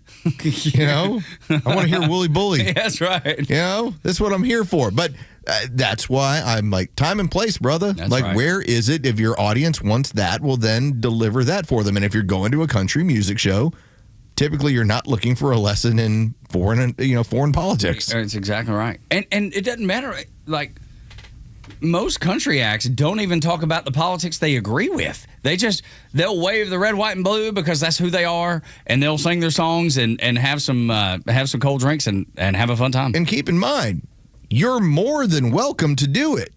You truly are. And on your own time or on your stage. Yep. But there is a backlash to it. There is. As long as you're comfortable with that, fine. Yeah, I just love Kenny's point of view. I thought it was really smart. It was Bill Maher that actually asked him about it because he had the book out, and he was very honest. He was like, "Man, I grew up Southern Democrat. My grandpa was a Southern Democrat. He said I could never be a Republican. I can't afford to be." That was him. Yeah. 50 plus years ago, growing up in East Tennessee, and I would imagine if I were to guess, Kenny's probably socially, politically, probably center left, and fiscally probally center right. Oh, kind of like me. Yeah. Oh, amazing. Yeah, exactly. I think that's probably where he falls, if I had to guess. But it's just interesting when that stuff comes up, and I think you and I are like most people. Like, when it's time to talk about it, we do, and then when it's not the time, when it's not the ideal place, we don't. It doesn't come up. Yeah. I think that's the way most people are. But if you ask. Yeah. If you venture into the lion's cage. I've only been punched in a bar one time in the last 10 years, and that was from the Kamala Harris voter who didn't like when I asked her questions. Squared you up on the shoulder. She popped me in the shoulder. At good times, right? Good old Mazzies down the street from the A5. I was just over there grabbing a little bit of grub. Trying to kill some time. Yeah. She asked. What do you call Goodfellas? That's it. Oh, yeah. Good old days as Goodfellas. That's what Bryce Still stick by the Goodfellas down the street. I got it confused. Yeah, that's right. I love it. But, yeah, the only time you get attacked is then. Neil Bortz, Talkmaster, I bet he's had these same type of discussions before. We'll talk to him coming up about He's handed people napkins with a price on it. Yeah. You want to talk about that right now? Yeah. Here's what it'll cost you. Because I get paid to do this. No, I love it. I think it's great. You get to be dumb for free. I get paid to do this. I see it on your social media all the time. I'm like, wow, that person's dumb. And they're doing it for free. They're telling everybody. They're letting everybody know where they stand. No, it's like my sweet uncle with his I don't even think he has TDS so much as he's just so far out there. And there's always that moment of, hey, should I jump on his feed and make some comments? And I realize it's just not worth it. No, it's not to me either. It's not worth it at all. Yeah, I see those people and I'm usually like, next. Because I don't have time to engage. I don't want to engage with them. I know what you believe. You've put it out there, fine. I don't like you any less. I just think what you said is stupid. Well, let's talk about the ultimate outcome. So I jump on my relative's feed. Mm-hmm. I take on all of his other buddies. I trounce them. And now for the rest of time, whenever he's around them, you're going to be like, oh, that jerk nephew of yours. I'm like, no. Because they'll never look at it as, wow, he taught us something. No, they'll always push back even when they know they're wrong. But that's the thing. And then it causes a rift, and then so it's not worth it. It's just not worth it. Pick your battles. With it, man. Absolutely. Go to the ballot box. I'll handle them there. That's right. And it's just like with my sweet Aunt Peg, when she brings up, well, Trump said he's going to be a dictator for life. Pardon me, I've got to go to the bathroom. I'll be back. What did I do? Walk straight to the bar. And this was in Charleston. It was so good. The whole front of the building was glass. They could see that I did not go to the bathroom. Excuse me, I'm going to go to the bathroom. Yeah, and I went to the bar, ordered me a little Bacardi and Coke, sipped on it, and then carried it back with me to I'll finish just be over here. Yeah, exactly. I wanted them to know, I wanted her to know, I don't want to talk about this with you. I don't want to have this discussion. I don't want, you're talking about earlier, the whole, I wish I wasn't here, because we were talking about Chuck It Turnoff in that moment where Matt was dressing down Brian Hoyt. Yes. And you're just like, I wish I was not in this moment. I wish I was not a party to it. I didn't want to make everybody else at the table feel that way. Well, you could have run circles around her. This is what you do professionally. Now, what's the benefit? There is none. There's none. What, just so you can get a moment just to crush? Let's go! Crush Aunt. Hitting her with the Hulk Hogan. Peg, yeah. Woo! That's right. It's like my mom the other day. She's like, can I ask you about something politically? I go, no. Ooh. I said, and I flat out told her, I go, no. I go, I'm off the clock. Yeah, that's right. And it's a Friday. No. I'm going home. No, thank you. I'll catch you later. No, I've got this basement that's looking really good. How about we talk about that? I'm doing a lot of work down there. Yeah. I don't have time for this other stuff. Your daughters are playing exceptional volleyball right now. How about let's talk about that? How about let's talk about what your granddaughters are up to? Yeah, your granddaughters. Yeah, I think I said daughters. 2 matches today. There you go. Yeah, where y'all playing? We're coming to Dawson. Oh, there we go. Get ready to deal with us, Dawson. That's right. Bring in the enforcers. Here comes number 9. She's got some pretty wild hair right now, but she's ready. We can use more of that in life. We can use a lot less of this other thing in the first thing to know this morning. He tuned in to the morning show and said, give me the truth today. She poured her coffee, grabbed her phone, whispered, Lord, light up the way. They could hear the leftist talking. He said, this is my daily fight.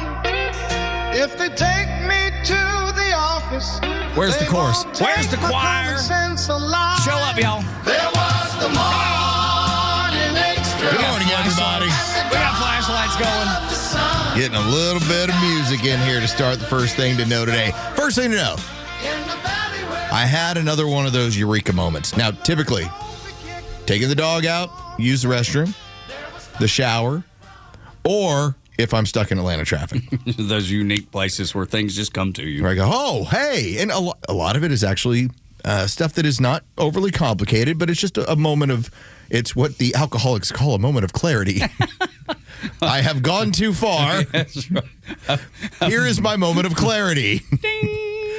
And what I was getting into was, as I was listening to a lot of the different, predominant amount of this was from the Sunday shows, and the discussion of, well, we've got to expand all these safety nets and the push towards a single-payer healthcare system and the problems that would cause.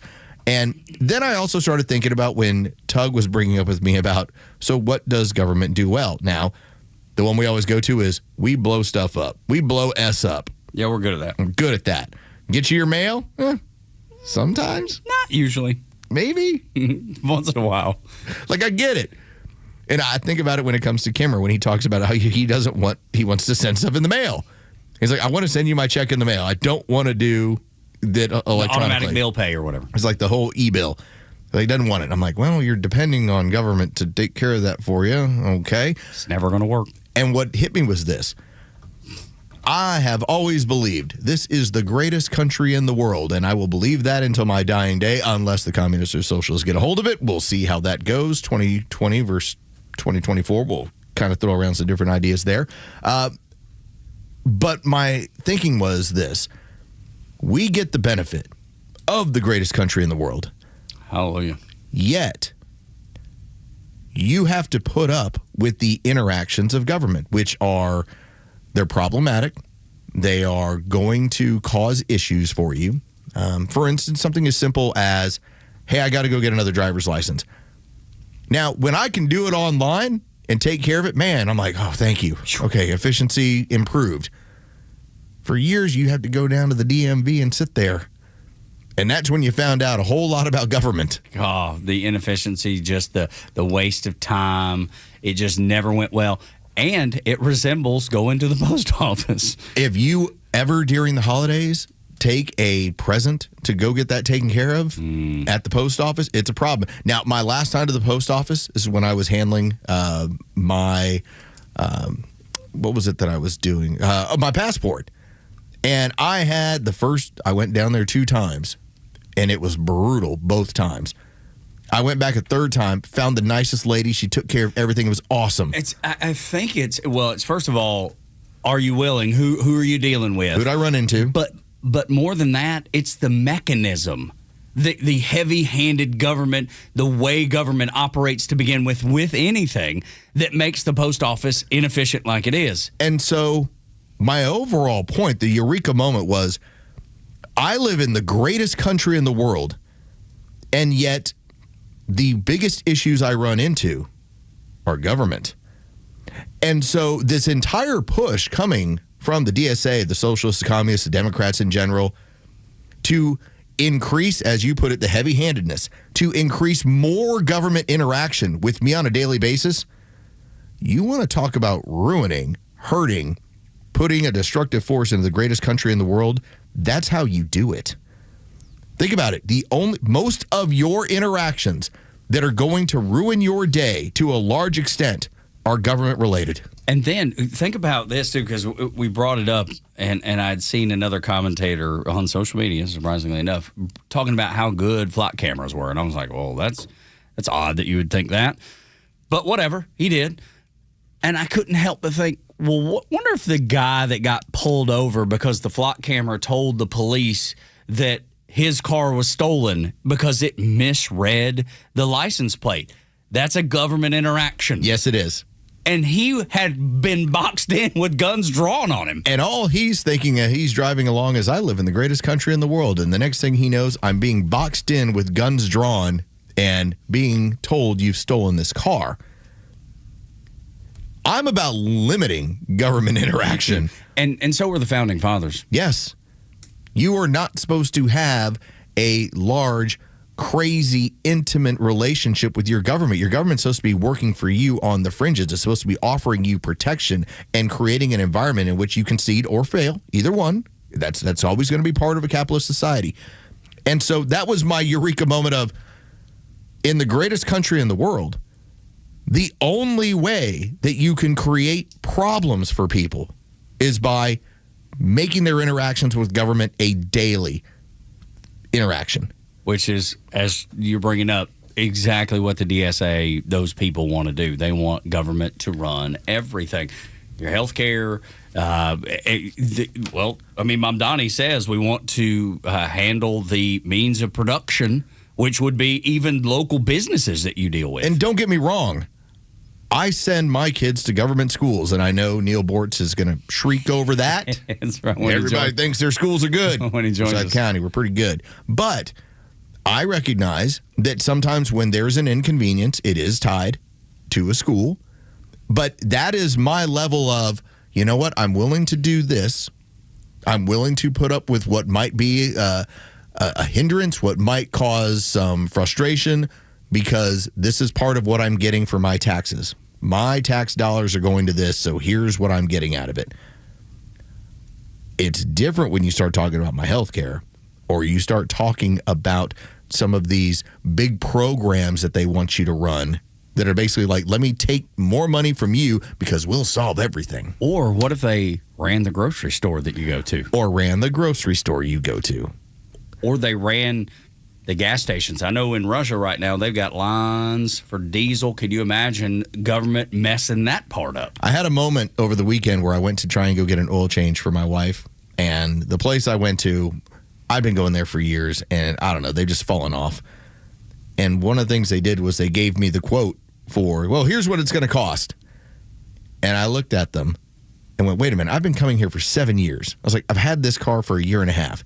There is not one time that you have ever quoted me, in this case, $192 for an oil change. This was the moment where I'm going, these guys just want to get out of here. I was like, that's what they're doing. Now, in a capitalist society, I ended up going down the street. And for way less, I got the tires rotated and the oil changed, and everything was taken care of. Yeah, right. Okay, because that is what competition allows. When government starts to take over, there is no competition. It's and $190. It is. Take it or leave it. Here's what it is. Because the next place is $192 because it's also government operated. Here's what it is, plebe. Deal with this. That's right. And so it was a very, again, a eureka moment. Like, I already knew it, but it was with the standing of, it's the greatest country in the world. It's the republic if you can keep it. It's important to say it out loud. That's what I'm trying to say. I think most people think this, Los. How can they not? They know what their interaction is with government entities. It's never good. So it deserves to be said out loud because most people are thinking it, but they don't say it out loud. It's not a discussion that most people have on a day-to-day. That's why I think it's important to say it out loud. That way, they've heard somebody else say it, and they're like, oh, I'm not the only one that feels this way. Come every April, I recognize that my relationship with government can be strained at certain times. I want a divorce. But I also recognize, okay, that's a version of it is kind of necessary. Yeah, some part of it. Not as big as it is. Not as much as you think, but there's a portion of it that's necessary. But I look to keep my government interactions as small as possible. For instance, I love you. I don't want the firefighters at my house. Okay? I don't want the police at my house. I'd really like to make sure that my kids just go to school, get off the school bus, and come back with a decent education. Like, I'm trying to keep it to as limited as possible, and the biggest push coming from the Democrats, the socialists, the communists is an enhancement of government in your life on an everyday basis. Nobody wants it. You don't want it. I don't want it. Los don't want it. And for good reason. Let's make sure we don't have to put up with it. Let's make sure that we get our communities involved in voting. Whatever you have to do, community group, church group, volunteer group, make sure that people are engaged in the voting process because otherwise you end up with more government. And nobody wants that because it's not good for anybody. Talkmaster Neil Bortz, I know he knows that. I know he'll be ready to come guns a-blazing about the inefficiency and ineffectiveness of government. Next on the Morning Xtra, Neil Bortz joins us, and he is only on Extra 106.3.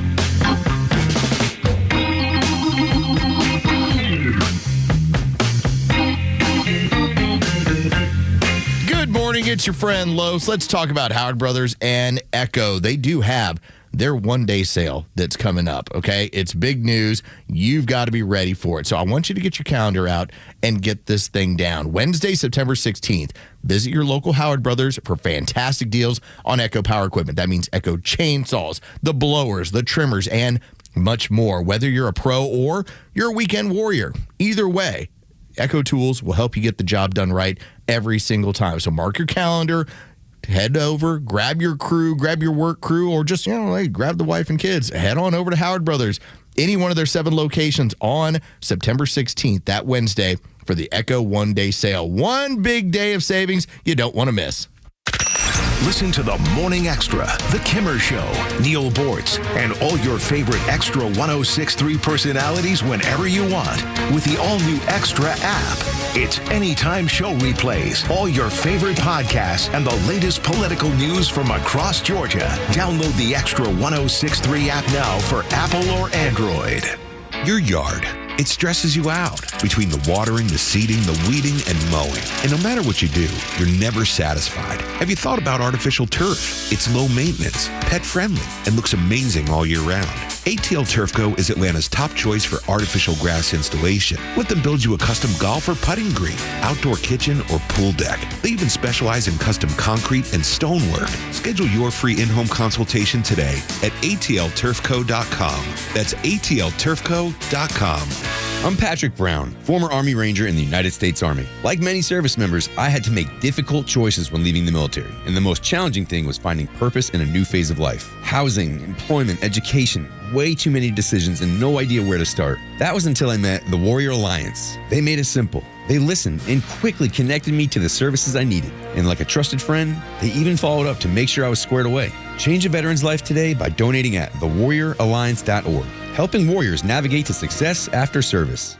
Buying an engagement ring should not feel rushed or overwhelming or like you are being sold to. At Solomon Brothers, we offer private appointments with experts who take the time to understand what matters to you. The largest selection, honest pricing, guidance you can trust. Because for over 44 years, we have helped Atlanta choose jewelry that marks life's most important chapters. Solomon Brothers, helping Atlanta say I do since 1982. Book a private appointment online. Hey, this is Los with Terry from Alpharetta, who just purchased a new car with the Honest Car Guy, the new, fully transparent, honest way to buy your next vehicle. Terry, tell us about your experience. I have a son serving in the military. He's active duty with limited time to look for a car. My son was looking for a used Hyundai Veloster, and I had heard about the Honest Car Guy on the radio, decided that that might be a route to go, and we made a phone call over the weekend. He screen shared the information with us. We looked over the vehicle, and he took the reins from there, and they were able to walk us through the process of buying the car. We're very clear and transparent, and next thing we knew, we had a car in the driveway. Friends, if you're in the market for a pre-owned car, truck, or SUV, get an honest car buy from the Honest Car Guy. You pay what we pay, plus an honest fee, and we back that up by giving you the bill of sale. That's our transparency guarantee. Call 844-SHOW-ME-1. That's 844-SHOW-ME-1, or visit honestcarguy.com. Hey, what's up? It's Drake Baldwin here to talk about my personal Rookie of the Year, Superior Plumbing. They say you can't be Rookie of the Year more than once, but Superior has been proving themselves for over 40 years as the GOAT of plumbing. Whenever I need a leak repaired, toilet replaced, or water heater, I call Superior Plumbing, and you should too. They handle each job with care and honesty. For Superior, there's no job too small. For Superior, the honest one, call 770-422-PLUM. Hi, I'm Tom Stratton from Tom and Jerry's Roofing, a 10-year veteran of the U.S. Army. When my best friend Jerry and I opened Tom and Jerry's Roofing, we wanted our company to be an outlet for good. So with every roof we do, a portion goes to various veteran services and charities. Tom and Jerry's Roofing is passionate about giving you the best service and quality work possible, and that work turning into service for our heroes. So if you need a new roof or a repair, call us. We're Tom and Jerry's Roofing, where every roof helps veterans. TomandJerry'sRoofing.com. The stories that matter to you. These are your Georgia headlines. It's Tuesday, August 18th, and here are your headlines. CNN is defending White House correspondent Kristen Holmes. After a heated exchange with President Trump yesterday, Holmes asked Trump about comments from Georgia Senator John Ossoff, prompting the White House to accuse her of taking a cheap shot at the president. CNN says Holmes was just simply doing her job by asking a tough, newsworthy question, while Trump called her fake news and told her to be quiet. Metro Atlanta drivers have another major I-285 closure coming up as GDOT plans to shut down every lane between Cascade Road and Langford Parkway from August 28th through August 31st for road work. 2 more full weekend closures are tentatively planned for September, depending on the weather. And finally, Waffle House is putting a southern spin on tacos and testing them around Atlanta. About 45 Metro Atlanta locations are offering 7 taco options, including bacon, sausage, egg, and cheese for breakfast, plus cheesesteak, chicken melt, and even patty tacos for later in the day. It is a limited time test, so if you do want to try a Waffle House taco, you don't want to wait for too long. It's another day of clear skies that follow with a high of 94 and a low of 70. Coming up next, the Talkmaster Neil Bortz will join Tug and Los right here on Extra 106.3 with your Extra 106.3 headlines. I'm Bryce Gobert. Now we've done it. Now we've asked for something that we can't take back, and that is Neil Bortz, the Talkmaster. You never know what he's going to say. I've got a little list of things that Neil wants to get into. Which one do we start with first? No. Start with this. Try to make a picture of somebody complaining about government interference in their lives after they've turned their kids over to the government to be educated. Well, sorry, Neil, that's what I can. What kind of sense does that make? Because that's what I can afford to do, Mr. Bus Man, Mr. Plane Man. Yeah. Sorry, Look, not everybody can afford to send their kids to a private school, especially when the private schools now in the area of Atlanta are running as high as $40,000. I have two. Tell me where I'm going to find the $80,000 to send. Exactly. I'm not going to. Because this is my interaction with the government that I have to put up with. Oh, yeah.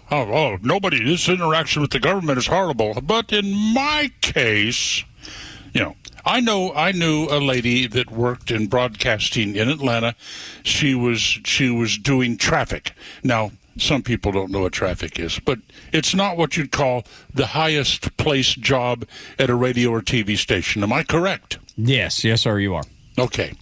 So she, as a single mother, still managed to make sure that her child never spent a damn day in a government school, and her kid ended up at Annapolis. Good spot to be. Working for the government. And then later on, flying F-18s for the government. Of carrier decks. For the government. Yeah, I just want to make sure we're clear. Hey, you're right, and so am I. So, and listen, did I send? Yeah, because I wasn't as aware of what an immense episode of child abuse it is to send your kid to the government to be educated, and indoctrinated. That's the whole thing. And I think a lot of this, because we deal with this all the time. My kids are very much into history, and I find that oftentimes, depending on the class, there has to be that discussion at home and that additional information that's given to them to say, this is the version they're giving you, but here is the complete version, and now hopefully they'll go the right way. You see, you're administering an antidote. Good for you. Have to. But most of these, I see these videos when school starts of these mothers dancing on the front lawn after their kid gets on a loser cruiser. I've never heard that version. Finally they're out of my hair. Yep, I've seen those too. Though I hate those videos like that. And I don't like seeing. Not that my kid didn't drive me crazy once in a while over the years. He did. But you're right. It's okay to backhand them. Well, right, and once in a while I had to do that. It only took about 2 or 3 times, and then things really turned around. Tug would reach for his belt buckle, and his son knew. And by the way, nobody has an expectation of privacy on public land. What led you to that? I like flock cameras. Oh, do you? Okay. There are some people that do. I gotta tell you, man, I get really frustrated when I get sent a ticket. And most of the time we're learning, not most of the time, at least half the time we're learning that these flock cameras are not even right. Like there's one up here in Smyrna. I have seen that thing flashing because, it takes the picture and everybody's sitting still at the red light. Nothing's turned yet. And the thing's still flashing. Maybe it's just reading license plate numbers. Yeah, well, right. Yeah. But why would that be necessary? Because there might be a felon in one of those cars, maybe a child rapist. Yeah, I know that's the extreme view of it for sure. But you don't think that that's being used in more ways than that? Oh yeah, of course. But you're willing to give that up? No. As a libertarian, I'm really surprised by that. Well, listen. I have disappointed more people than you, pal. Well, it's not even a disappointment. I'm just surprised at that take. You don't you should not expect privacy when you're in public, okay? I'm sorry. But your privacy is when you're in your home or among your own friends, at a restaurant, a private restaurant, or what have you. But in public, what happens if we have a society where everybody can demand privacy in public? I may be in public, but you can't look at me, and you can't ask me any questions, and you can't ask me to identify myself if I'm misbehaving or what have you, because I have my privacy rights. I love, I'm addicted, and this is hard to admit, to these stupid police videos on the internet. The ones where the ones that have to chase people down. Or the pullovers when somebody starts getting a little silly in the car. Yeah, well, I'm just addicted to them. I love them. And I love these. The cops pull somebody over. Driver's license, registration, insurance. I know my rights. I don't have to give you. And the sovereign citizens are particularly entertaining. Yes, they are. So, anyway, but you guys hit a home run with this testosterone and Democrats. That was wonderful. I was shocked, Neil, because when I initially read about it, I went, that can't possibly be real. And then sure enough, there was the 2011 study and the background and how those people that identify as Democrat, especially if they're kind of, for lack of a better term, wishy-washy Democrats, when given additional testosterone, they move away from the Democrat Party. It's perfect. You couldn't have made up a better scenario than that. I think maybe you missed something about why the real strong, dedicated Democrats don't show any difference when you add testosterone. And that's because it's a chemical that they're totally unused to. That's right. What is this in my body? They've had no previous experience with it, and you have to have a measurable amount of testosterone to find out whether or not it's increased, and they don't. So, but I love that study. I can't wait to use it. I need to get me some of that. People I know. I need to get me some of that gel to rub on. And it actually got republished in Brain and Behavior in 2025, the original 2011 study. And to go through it and to see the amount of change that some people had when given additional testosterone, this wasn't even like injectable; it was a gel. So imagine if there was people that actually got real testosterone therapy. Yeah, no. Hey, Tug, check your email. I did. I saw that that incredible Prevo or Prevo. Prevo. Yeah, Prevo. Well, look. Say it like you can afford it. We have to pretend. I cannot. But I've seen a whole bunch of country music stars ride them. That is why we had to come out. Look, I didn't want to be back in Southwest Florida until the end of September, August and September. But I saw that thing show up on the internet, and I knew the company that built it and is selling it. And I said, how about an even swap? And that even swap then led to a conversation, and all of a sudden we're on the way back to South Florida to trade in the Bortz Bus 4 for Bortz Bus 5. Holy smokes, dude. I'm looking, I was showing Los this too. We're it's gorgeous. Kind of looking at the inside and the cabin. This thing's unbelievable. I've been on a couple of tour buses. Oh, yeah. And they don't. And as nice as they look are, like that, do yeah. they? I mean, I was on Kenny Chesney's bus one time down at the Georgia Dome. It's been years ago, and Kenny's bus was real nice, and it wasn't even in the same ballpark as that, Neil. You know, I know there's a company in Atlanta, and I'm not going to mention their name because they probably wouldn't appreciate it. But they have a lot of tour buses that they lease out to bands and what have you. Yep. You lease out one of these tour buses to a band, and they don't give a rip. Not give a damn about it. They have received those things back with drumsticks stuck into the pneumatic slide mechanisms, and it's terrible the way people treat them. So I put something on Facebook the other day that was rather cryptic. Okay. I feel like I saw this, and I refresh my memory. I said, if you're ever traveling east on Interstate 70. Yep. And you cross from Kansas. No, wait a minute. You cross from Arkansas. No. You cross from Oklahoma into Arkansas. I think that was it. I got it in front of me. Can I read it to you? Yeah, read it. If you ever cross from Oklahoma into Arkansas on I-40 in the dark at mile marker 27, look up at the sky. You can thank me later. I saw this when you posted it. I'm like, what in the world's he talking about? Oh, it was almost a transformational experience. But why? What? Yeah. Okay, it's I don't really talk about my Christian faith all that much. I wish you did talk about it more. No, I just don't. Okay. But anyway, up floating in the sky over I-70 at 4 o'clock in the morning.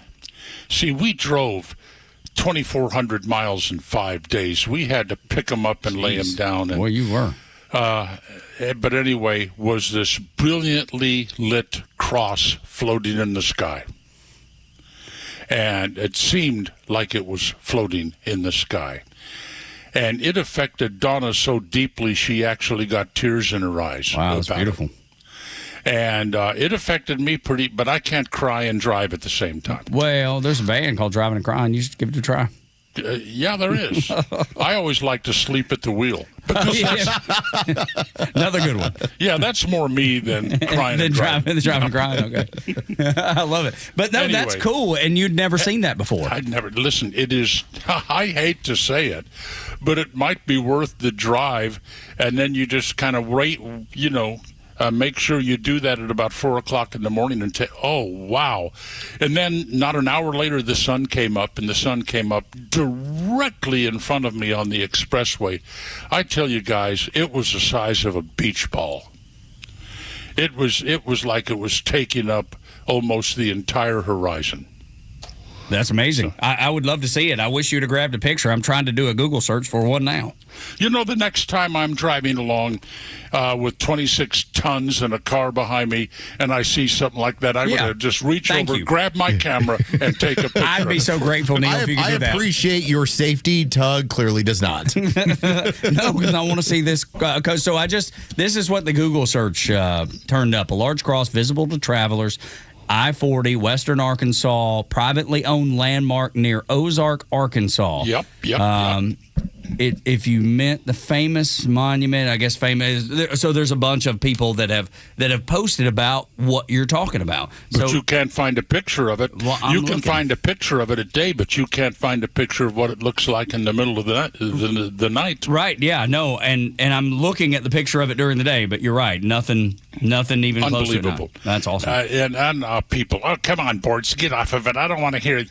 I don't care what those people say. It's like I love it. I tell this to Tug on a regular basis. If you're ever heading I-75 north, just north of Adairsville, mile marker 310, look to the right and salute.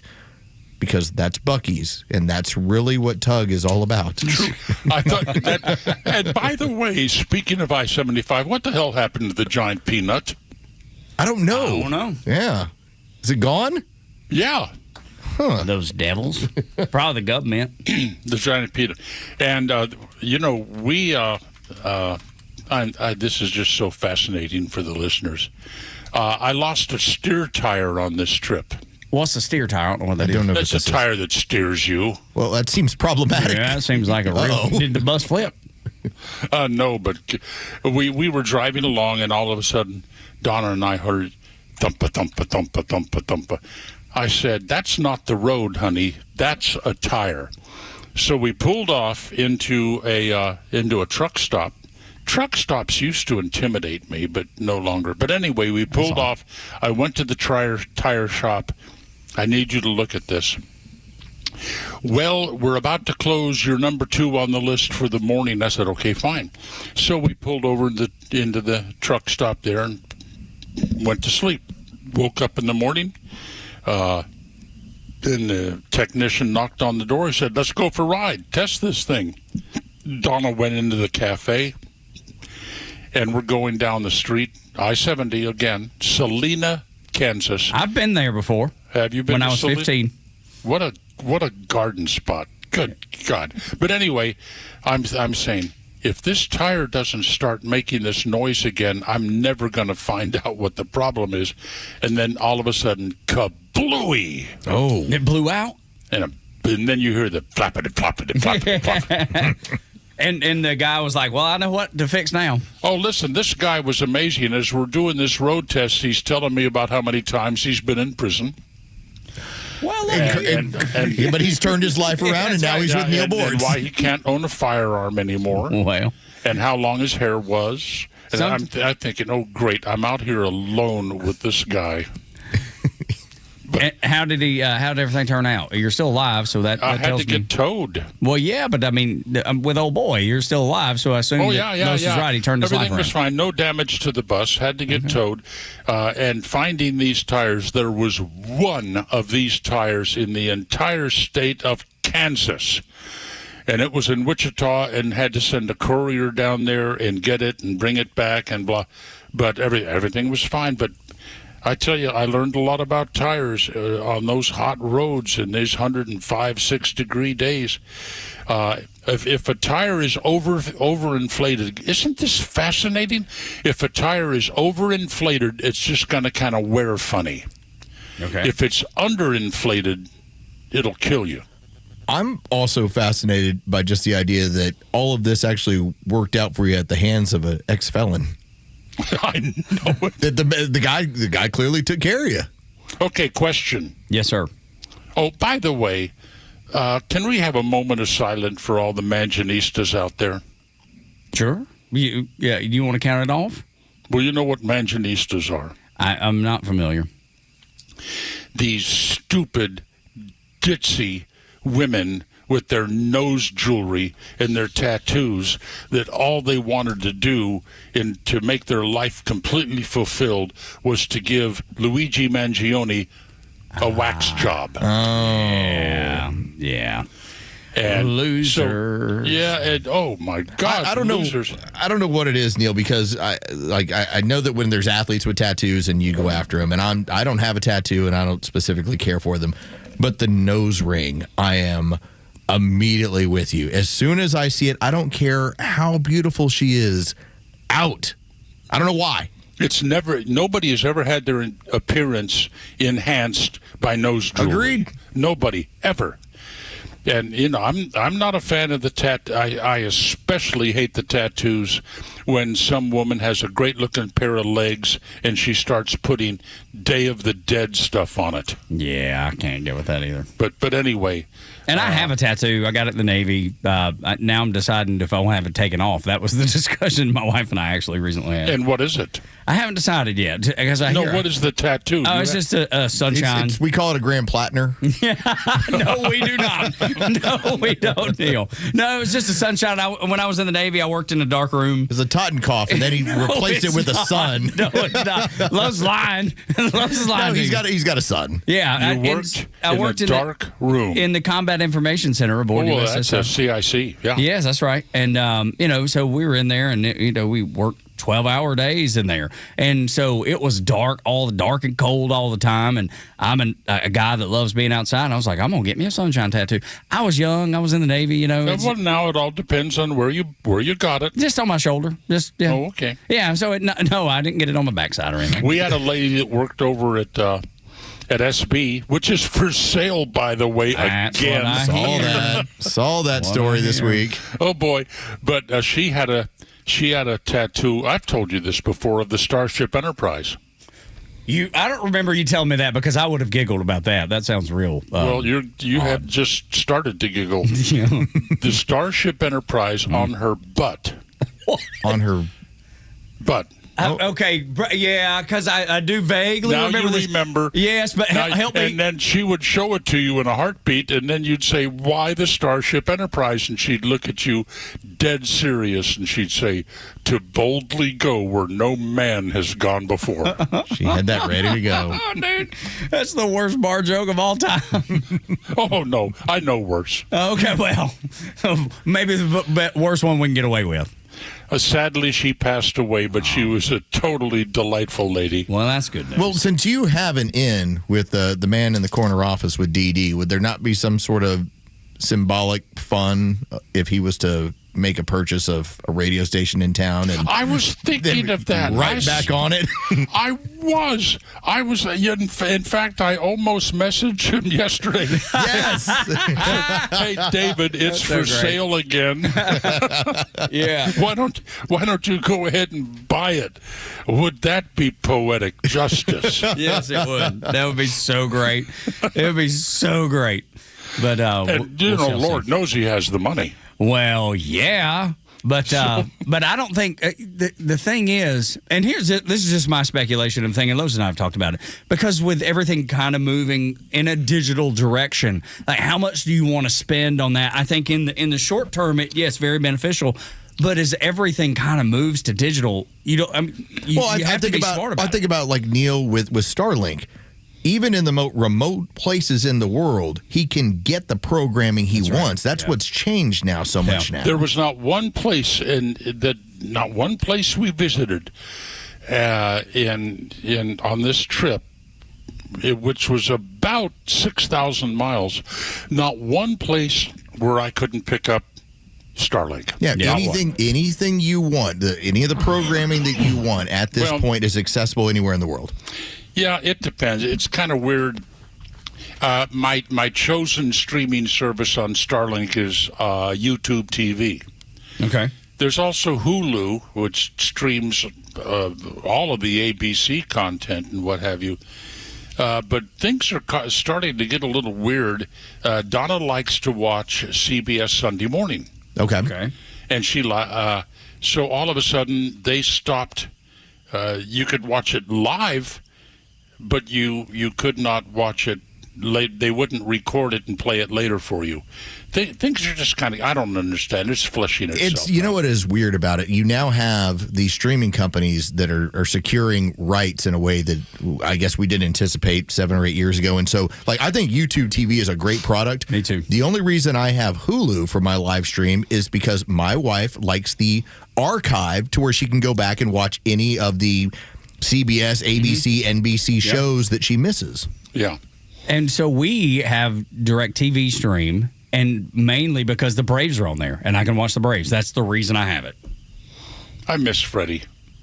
Yeah. Did you see the spill that he took last week where he fell down the stairs? No, but I've fallen downstairs too. So he's there now, huh? So so Freddie goes, playing for the Dodgers. They're in LA. He's running towards the opposing team's dugout, and there's normally about 4 or 5 steps. Well, he reaches into the dugout to try and make the catch, and he fell a good 4 or 5 steps just right onto his side, and it was a pretty nasty fall for Freddie Freeman. Did it stun him pretty good? I would imagine so. He came out of the game. Yeah. I could be viewed by some people as being kind of old. Nah. Yeah. And I mean, right now, I don't fall, but I am constantly aware of the bad consequences of a fall. Yes, sir. I understand that. And so there, I don't go skipping downstairs like I used to. I actually have a hand hovering over a handrail. I think it would really suck to fall down these stairs. Do you have an OS handle in your shower or your bath? Oh, yes. Yes. Smart. That's very, I'm big with my parents. I'm like, hey, I know that you think it's like some form of surrender. No, this is smart. Yeah, it's just being safe. It absolutely is. As a matter of fact, yesterday we spent most of the day going over the new coach. Okay, we want this, we want this, we want this. And I want a grab bar in the shower. Yep. I mean, think about taking my wife back there taking a shower while I'm on the road. Yeah, you would never know. You'd just be driving. You would never know. And if you hit a bump, that changes the dynamic as you're standing in the shower. And of course, one of the most important things, I said, okay, now right here at this breakfast bar, if you want to call it that, I need an Ethernet female connection. Right there. Oh, to plug right in so you can do the show, yeah. Yeah, I mean, that's, yeah. And Mike is never going to get this little device back he gave me. I think it is a game changer. Like I remember from years ago, the way all the broadcasts sound now, it's studio quality that you have on the bus. Yeah. It's incredible. And the first bus back in whenever the hell that was. Well, if you're on 6 now, that's been a minute. 5. Oh, 5, sorry. In fact, it's got on the internet. When I first saw the video, it was called 50 Shades of White. Yeah, right. The video that you sent. Yeah. Yeah. So we're just going to call it Mighty Whitey. There you go. Are you going to put a lightning bolt across this one too? Taking care of business lightning fast, maybe on the back. TCB. That's right. People don't know what the hell you're talking about. Little Elvis reference. Yes, anybody that's an Elvis fan knows. And if you don't, look it up. Anybody know how Devontae Matthews is this morning? I do not know. Yeah, but I'd love to get a full report. Well, he's a police officer that got shot. Oh, my. Atlanta police. I think he's doing okay. I hope so. But anyway, once again, in the AJC digital thing this morning, once again, his relatives are saying he was having a mental health. It's automatic. Mm-hmm. It's automatic. Somebody goes and shoots up somebody, kills somebody. It's always because they're having a mental health I can say this, mental health episode. I'm so tired of hearing about all these mental health episodes. Lock the bastards up. I tell you, I think that's the scapegoat for a lot of things. It really is. And the problem is it's such a gray area. It seems like it's easy to disguise. Hey, I'm going to break the law, and then when I do it, I'm going to claim that I'm having a mental breakdown, and everybody's going to treat me with childlike love and sympathy. I'll just say, I was just having a mental health episode. Mm-hmm. I forgot to take my meds. Yeah. What meds? My Viagra. Yeah, well, and now I'm definitely having a mental health episode because I can't get things to go the way they're supposed to. I mean, it's the automatic excuse. And then I did a commentary. I'm still steamed about this. Did you ever see the video of the corpulent lady who attacked her manicurist because she wouldn't accept an EBT card for payment? I missed that. Yeah. You know, she tried to pay for a manicure with her EBT card, food stamps. And when the lady said, we can't do that, you're disrespecting me. And then the attack started. Flailing arms, wigs all over the place, kick, stomp.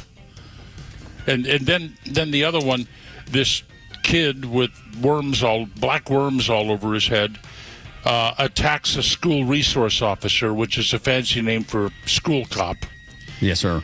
And so he's arrested, and his big old fat ass mama shows up in the principal's office talking to the police and everything. Well, if he had been a white boy, you wouldn't have arrested him. And I thought, oh God, oh boy. Yeah.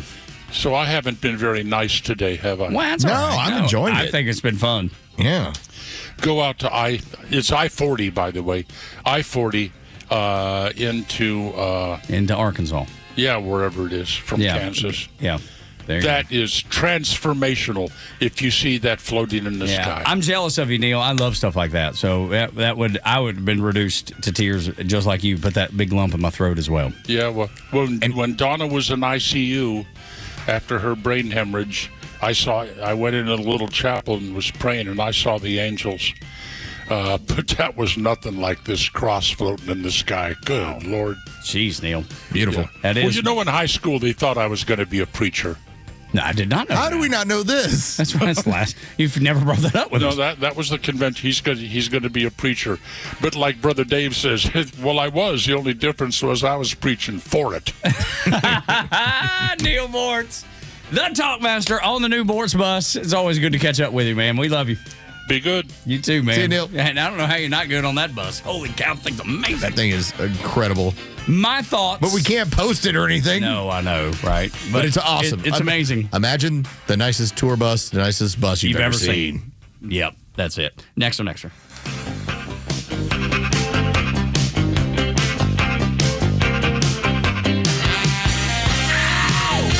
Extra Xtra 106.3 Sports, powered by 680 The Fan. Good morning. Here are your sports headlines for Tuesday, August 18th. The Atlanta Braves opened up the road trip with a loss to the Twins in Minnesota last night, 4-2. The final, a 4-run first inning, doomed the Braves as they were the only runs surrendered in the ball game. Game 2 tonight, it'll be Tyler Mahle on the mound against Zebby Matthews. First pitch is set for 7:40. You can hear the game on our sister station, 680 The Fan, and for free on the Fan app. From the WNBA, the Atlanta Dream organization has apologized and blamed WNBA security for the incident over the weekend in which two fans were asked to cover up their shirts by WNBA security, otherwise be escorted from the property. The mother and daughter were wearing pro-women only in women's sports attire. With your sports headlines, I'm Carlos Medina.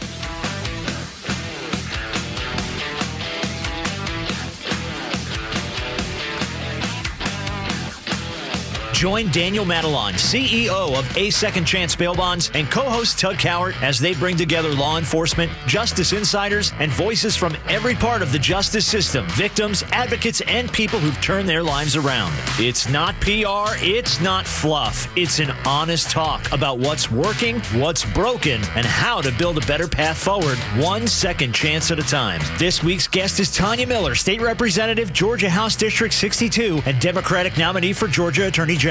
Justice Unfiltered. Unfiltered, informed, and unbiased. So you got into an argument. Things got heated. Then a fight broke out, and it landed you in jail. Now what? You need A Second Chance Bail Bonds. They can get you or your loved one out of jail quickly, in most cases, in a few hours. So make the right call. A Second Chance Bail Bonds. It's better to know us and not need us than need us and not know us. Call 404-BAIL-OUT. That's 404-BAIL-OUT. Or online at atlbail.com. Toyota's national sales event is happening now through August 31st at Marietta Toyota. Commuting every day? Well, the 2026 Toyota Camry is now all hybrid with up to, get this, 53 miles per gallon city driving, an easy way to cut fuel stops without giving up comfort. And right now, Camry is the smart move for drivers who want Toyota reliability, everyday comfort, and better fuel efficiency for the road ahead. Every new Toyota includes our nationwide lifetime powertrain warranty, limited time, and unlimited mileage for as long as you own it. We'll go to Best of Cobb for 2026, Best New Car Dealership, Best Service Center. For well-qualified buyers, special financing is available on a new 2026 Camry Hybrid as low as 4.99% APR, 48 months, now through August 31st. Visit us on Cobb Parkway South, just north of Truist Stadium. Marietta Toyota, since 1975, we've been here and we'll be here for you. 4.99% APR for 48 months with approved credit through SCTF. Not all buyers qualify. Offer ends 8/31/26. See dealer for details. All prices exclude tax, tag, and title, and include $699 dock fee and $257 electronic tag fee. It's the hardest working part of your home, your garage door. When it fails, you need someone you can trust. Hi, I'm Dan Watkins, owner of All Four Seasons Garage, Entry Doors, and Windows. When the largest and most important opening of your home breaks, don't hire a schmo. Call the local name you know, All Four Seasons. Ask your neighbors. We offer upfront pricing, free estimates on all major brands, and 24/7 service. When trust matters, trust us. All the number 4 Seasons Garages.com. It's a hoax.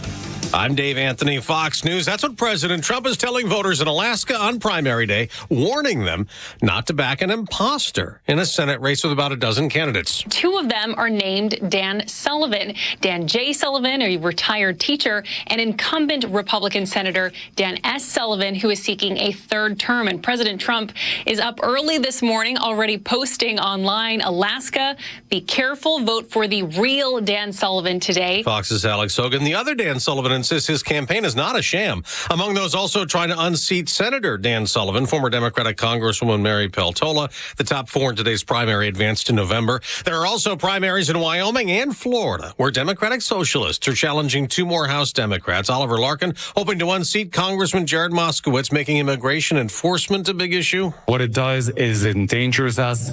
We do not need ICE to keep our communities safe. In California, there's a special election to replace ex-Democratic Congressman Eric Eric Swalwell. And the winner will be a Democrat. Aisha Wahab and Melissa Hernandez advanced in a June runoff to the primary to today's runoff. Meanwhile, Fox's Todd Pyro has an update on a Swalwell controversy. Swalwell admitted to FBI agents that he had, quote, physical relations with suspected Chinese intel operative Christine Fang on a, quote, handful of occasions. Though the ex-congressman is not facing any charges in that. All of this unfolding months after Swalwell resigned from Congress and dropped his run for California governor after unrelated allegations of rape and sexual assault. Still no end in sight to the conflict with Iran, which again this morning insists the Strait of Hormuz will remain closed for shipping the day after President Trump insisted. We have total control over the strait. Now, they can be a nuisance. They can put a mine in the water, and people don't like having mines hit their billion-dollar ships. Another ship was hit with another projectile today going through the strait. America's listening to Fox News. Born on America's darkest day, September 11th, 01, the Tunnel to Towers Foundation, they have been helping American heroes ever since. Heroes like U.S. Army Sergeant William Bernard McKenna, exposed to burn pits. McKenna later died from T-cell lymphoma, leaving his wife, Dina, and 2 daughters. Tunnel to Towers honored Sergeant McKenna. They paid off the family's mortgage in honor of all of his sacrifice. Donate $11 a month. If you have a car to donate, if you have land to donate, go to their website, the letter T, the number 2, the letter T.org today. Here she comes. Surprise! They sent a duplicate shipment to your flower shop. Now you have to pay for 1,000 extra carnations. Also, there's a beehive outside your store, and they're super aggressive. There's thousands of them. Progressive knows small business owners usually don't like surprises because they cost you money. But a good surprise, saving 10% or more on commercial auto insurance when you pay in full. Also, the egg salad you just ate was expired. Gross. Surprise yourself. See if you can save in as little as 8 minutes at progressivecommercial.com. Progressive Casualty Insurance Company and affiliates. Discounts not available in all states or situations. WFOM and W292 EV Marietta, a Dickey Broadcasting Station. The 8 a.m. hour is brought to you by Central Heating and Air. Tug and Los until 10, an extra 106.3. The song about to be the longest song for a female artist in music history, not country music history, but music history, to sit at number 1, Ella Langley, in Choosing Texas. Such a great song, co-written by Miranda Lambert, and it's jumped over "I Will Always Love You," Whitney Houston. It has jumped over Mariah Carey, and the name of the song escapes me. Please forgive me. All I Want for Christmas Is You. Well, but it's about to. It's approaching that. I know, which is crazy. Nobody could have seen this happening. Do you think she's getting the love she's supposed to on this thing? Yeah, I do. Because I feel. Because it's country. Oh, in that regard, maybe I could see. Yeah, it's always discounted for sure, a little bit. Yep. Because and let me tell you, the pop people hate the fact that it's a country artist, a country female. That's basically what I'm referring to, because it's a great song. Yeah, it's an outstanding song. But when it doesn't come out of one of the primary marketable genres, and it's different. Country music is on a whole other level than it was. It's in a once in a lifetime, once in a generation run with popularity. But there's a residue of what it's supposed to sound.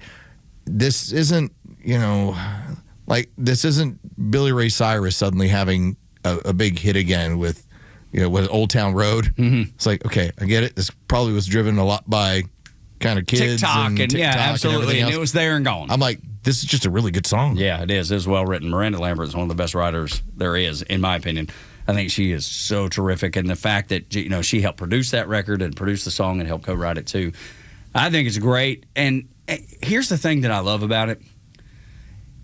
For probably about 7-8 years ago, maybe 10 years ago, there was this whole thing that women aren't getting their due respect in country music, and they don't get this and they don't get that, and that kind of fell away a little bit, and people stopped paying attention to it. That song's getting the credit that it deserves because it's good, not because it's just because it's hey, we got to make sure we put the spotlight on females. All right, fill me in good on this one, because obviously Taylor Swift is that is an arena artist. All right, as far as arena artists that we've got, or big stadium artists. Sure. All right, which are the women in country music that can do the biggest spots? Megan Maroney sold out State Farm when she was here. She sold out Credit One or North Charleston Coliseum recently. Her Cloud9 tour has been ridiculous. It's very. I was actually talking to Matt Edgar, the lead producer for all the shows in the building here.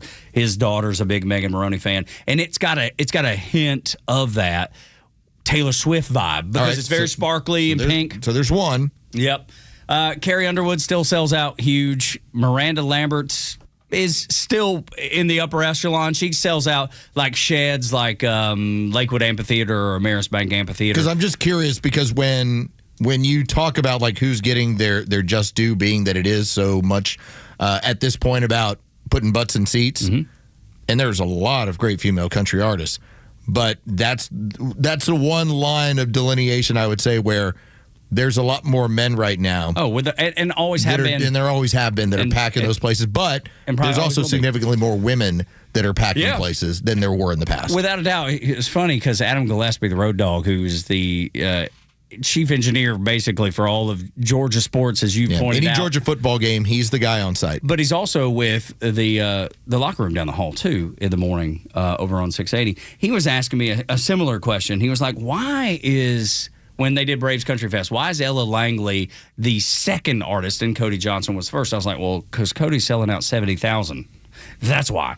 And Ella, as much as I love her, and she will get to that point, she's booking Aikens Ford Arena, which is about 7,500 people out in Athens. She's not to the point where she can sell out State Farm Arena like a Megan Maroney. She will now. Yeah, absolutely. And that's coming, but they're still booking 10,000 and less. Oh, sure. Ella. I mean, you put your tour together based on the idea of what you're going to be able to book because obviously of the renting the space and what you're doing and what your return's going to be. You have a song that pops big, okay, then maybe the end of your tour might grow a little bit, but the next tour. And here's the other thing. You don't want there to be empty seats. No. You want there to be a demand.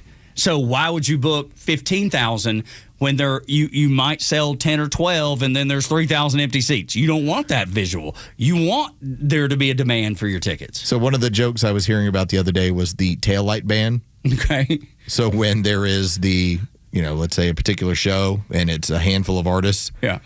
Nobody wants to be the taillight band, which is when the people get up to go get to their cars to leave because that's the band. Yeah, right. So everybody showed up for like the first few acts, and then the other act hit, and they're like, "Oh no!" Or it could equally be, okay, that band's on. Let's go get beer. Let's go check merch. Yeah, let's go get a T-shirt. The taillight band. That's right. That's a good. I've never heard that. I'd never heard that until I started hearing about those summer compilations. Of groups that play together, and like nobody wants to be the taillight band that night. No, they don't. Have you heard about the newest up and coming country star? I've not. He has a show on ESPN.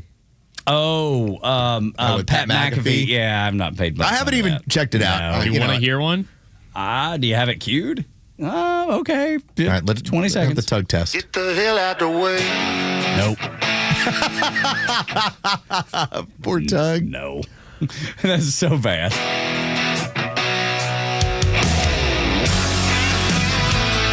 I like the beat. Okay. It sounds like country where it was 6 years ago, 7 years ago. Yeah. No, this is awful.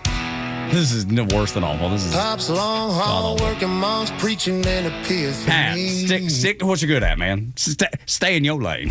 Dude, that's awful. Wow. And another one is The Rock. He's put out a country song for his daughter or something.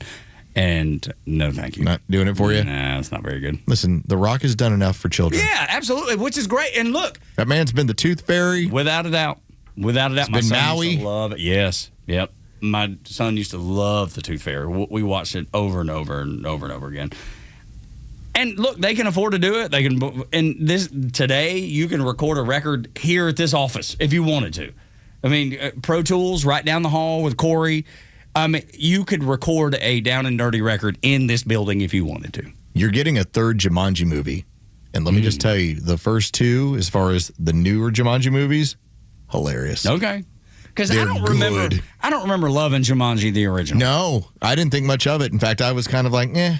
And I've not seen the new one, so maybe I should give them another chance. They've done a great job. Welcome to the Jungle. Okay.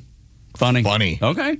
It's Kevin Hart and it's The Rock. Yeah, it's hard to bet. Yeah, it's a good duo, for sure.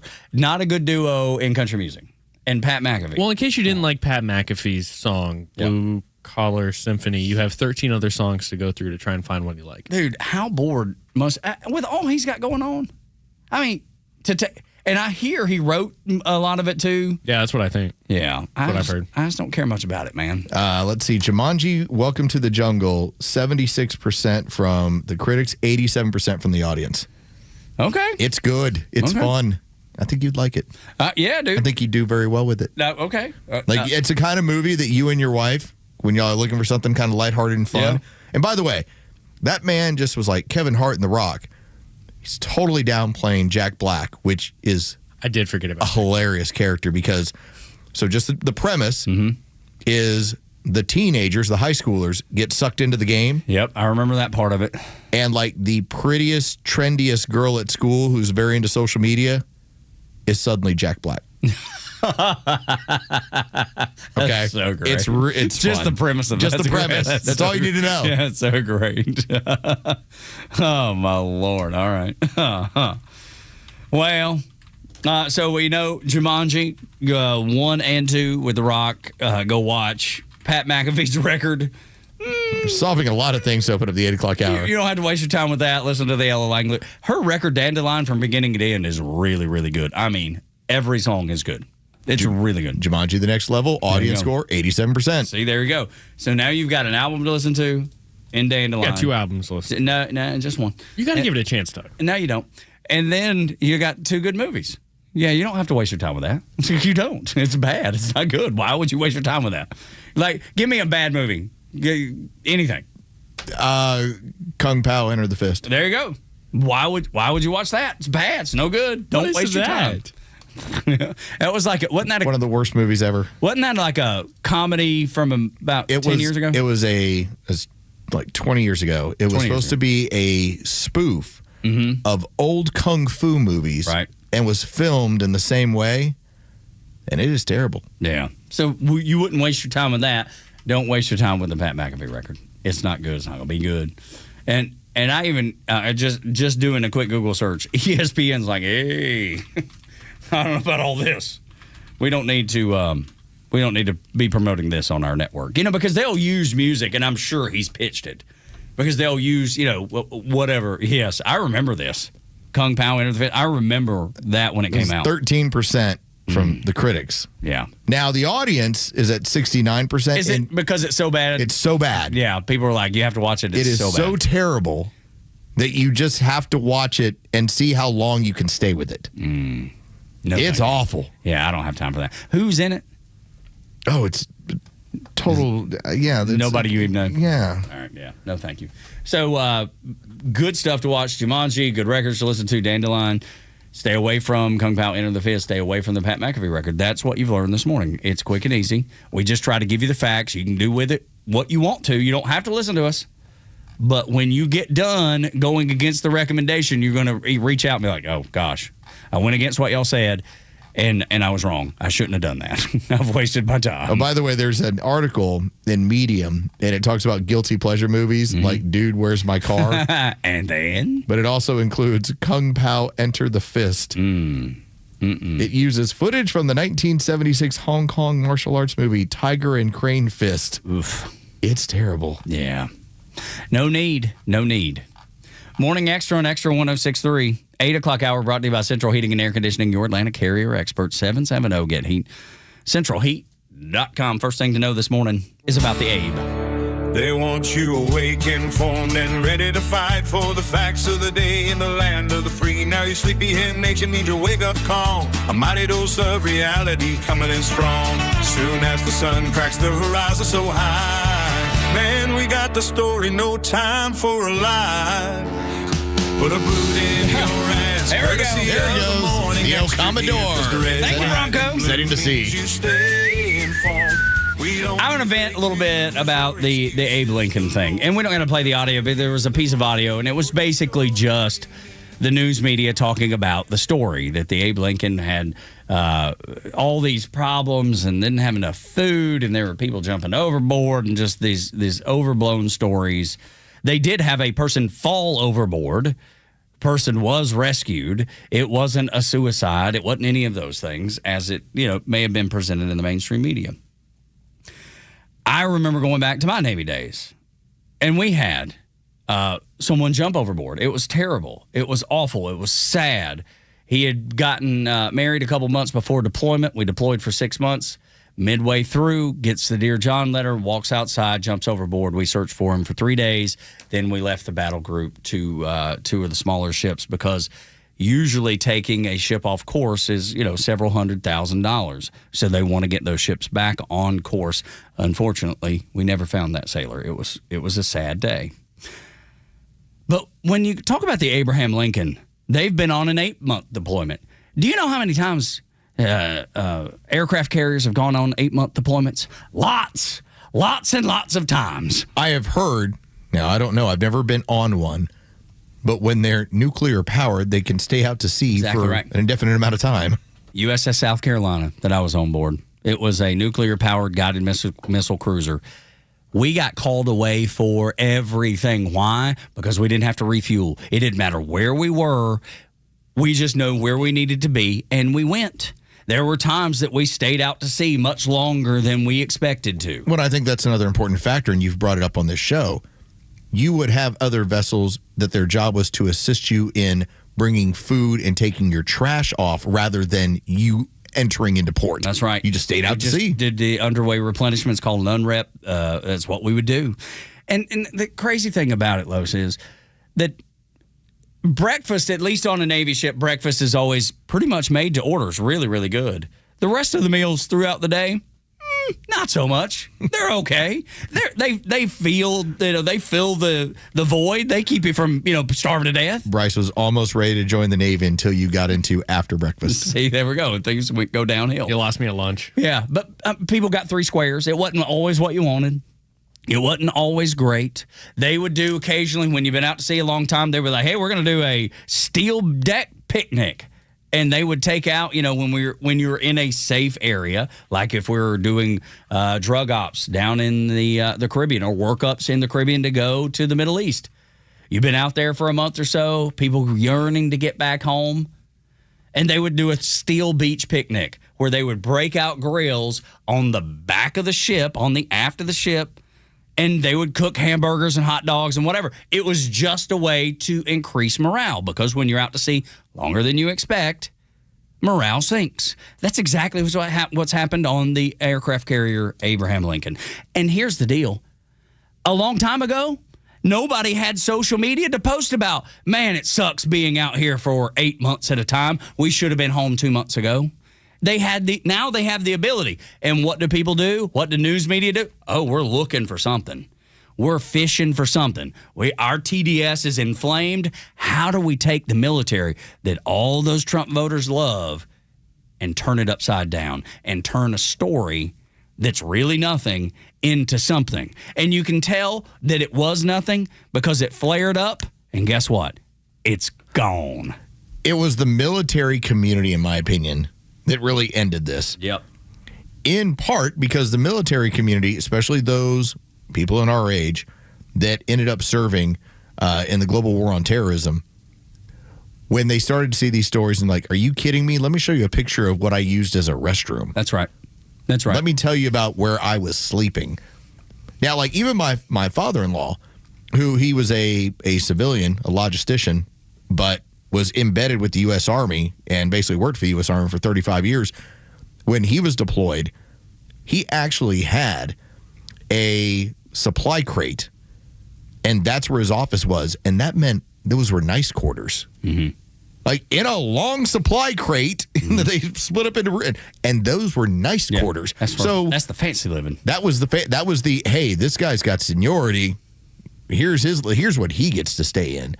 So to see that entire story, that's why I was so excited when I started to read stuff like this, because Tug Cowart, having spent 4 years doing this work for this government, for this country, and his mindset was, really? That's what you're complaining about? Like, that's every day, brother. Even our friend Liberal John called and asked. He's like, what do you think about this? I was like, dude, this was what, 2 days ago, 3 days ago, whatever? I was like, this is the biggest nothing burger that exists. There is nothing wrong, except they've been out to sea for a long time, and they're tired, and they want to get home. And some of those sailors, they've had kids. Their wives have had kids. You know what they get when their wife has a kid? When you're sitting in the middle of the ocean, you know what you get when your wife has a kid? Nothing. You know what you get when you get back to port? You get to get off the ship first. There's 5,000 sailors. That's a bit of a perk. You get to go to the head of the line because your wife has had a kid and you get to go meet your kid first. Congratulations, man. Go off the ship. You don't have to wait for hours because debarking 5,000 people takes a while. Now, if you want to complain about something with the Navy, let's complain about the USS Benfold. That's a destroyer that spent 4 days adrift in the South China Sea in July because of engineering failure. If you want to complain about something, that's a valid complaint. Why is a Navy destroyer sitting in the South China Sea for 4 days? When you're sitting there adrift because you've had engineering failures, guess what you don't have? A galley to cook food. You don't have bathrooms for sanitary reasons. Those are valid complaints. If you want to raise hell about that, you should. You should expect more out of the Navy. And those sailors deserve better. We had a failure of equipment. Aboard the Abraham Lincoln, you got a bunch of people that are pissed off because they hadn't been home. I get it. I remember being on a 6-month deployment and couldn't wait to get home. And you add 2 months to it, man, that sucks. Ask the Marines about living out in the middle of the desert for a little while. Okay, so I came to this story, and I think it was on Friday evening, I believe, is when that was all getting moving. And I jumped in late, had a busy day, and just suddenly flipped on over to Jesse Kelly like 30, 40 minutes into his show on the way home. And he's talking about his deployments. And he was like, basically telling the media, it's nothing. He's like, this is what it's like as a Marine.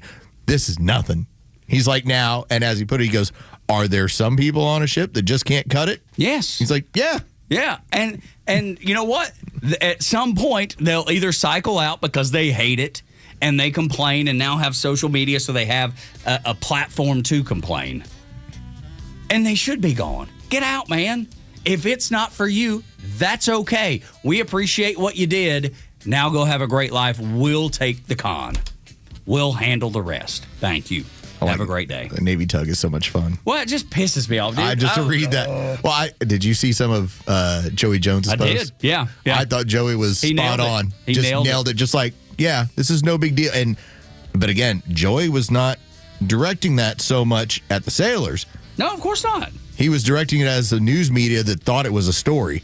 And when they're like, why don't you have the nerve to go tell them? And the amount of people that jumped in, they're like, dude, he's given a lot more. Yeah, like both of his legs. Yeah. And an IED. So, yeah, he's got incredible I was like, you're running with a story of like, I don't like my eggs. Yeah, that's exactly what it is. Los, that's exactly what it is. I'm mad that my eggs weren't cooked the way I wanted them to. Or that, you know what, all we had was ramen and whatever. You know, you pick the protein. Okay. That's part of it. When you run low on stores before you get that underway replenishment that Los brought up, guess what? You're eating the leftovers. You're eating what's left until they can restore and refuel and get the rest of the the things that you'll need to keep the. What was your favorite dinner in the Navy, by the way? Favorite dinner? Yeah. It's going to sound weird, but I'm such a pizza guy. It was bad pizza, and it didn't matter because when's the last time you had pizza? So they would they would put the weirdest stuff on there. Didn't matter. Just curious. Yeah, just cut up hot dogs on there, like, count me in. I'm in. It was always pizza. And when we would play bingo, this is crazy. I'm getting too deep now, but seriously, they would, with the closed circuit TV, they would have pizza one night just to help with morale because you've been out to sea a long time, and we would play bingo. It was fantastic. It was great. It was something to look forward to. And you could win $25 or whatever out of the ship store. Morning Extra at Extra 106.3. When we continue, it all went down right in your backyard. Next on Extra.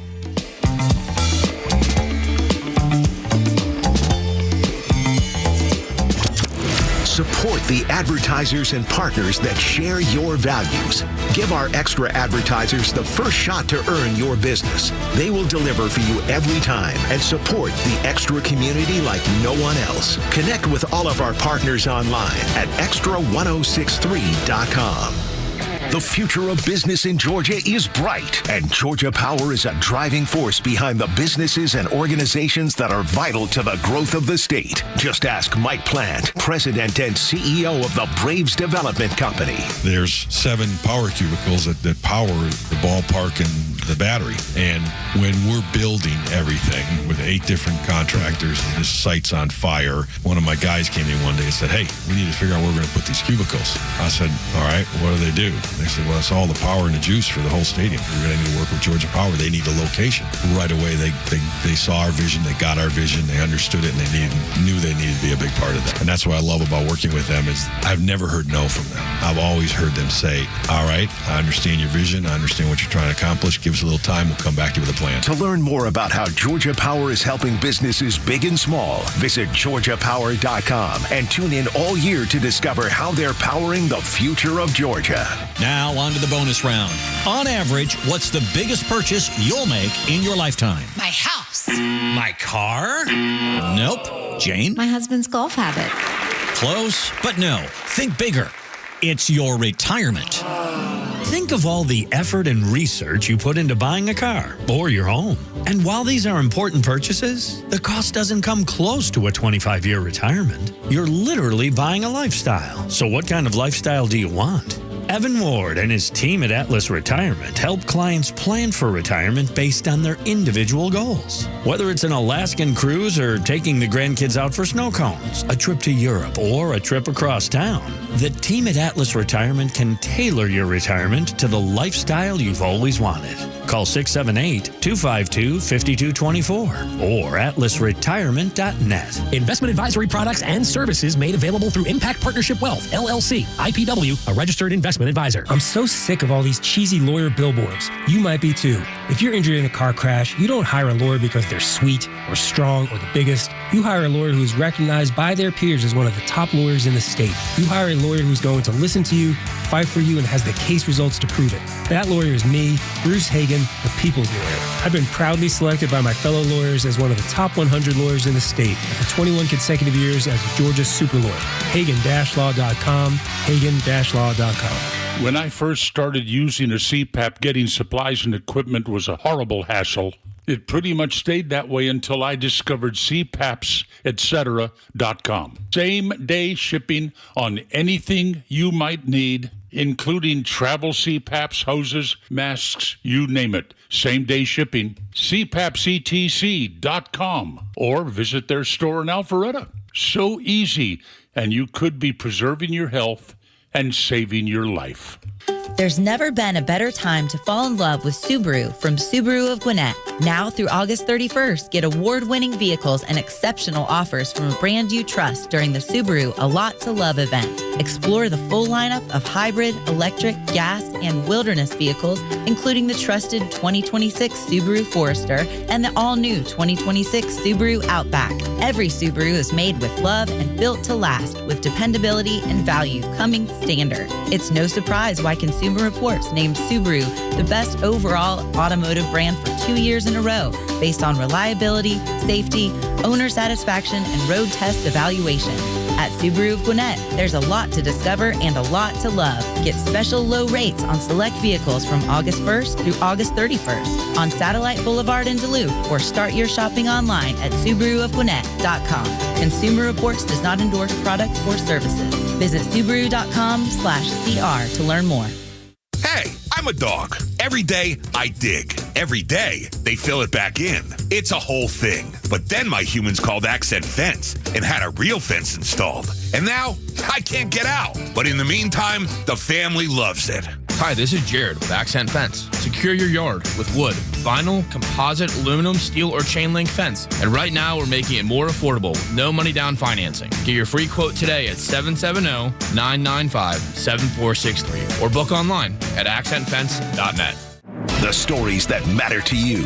These are your Georgia headlines. It's Tuesday, August 18th, and here are your headlines. CNN is defending White House correspondent Kristen Holmes after a heated exchange with President Trump yesterday.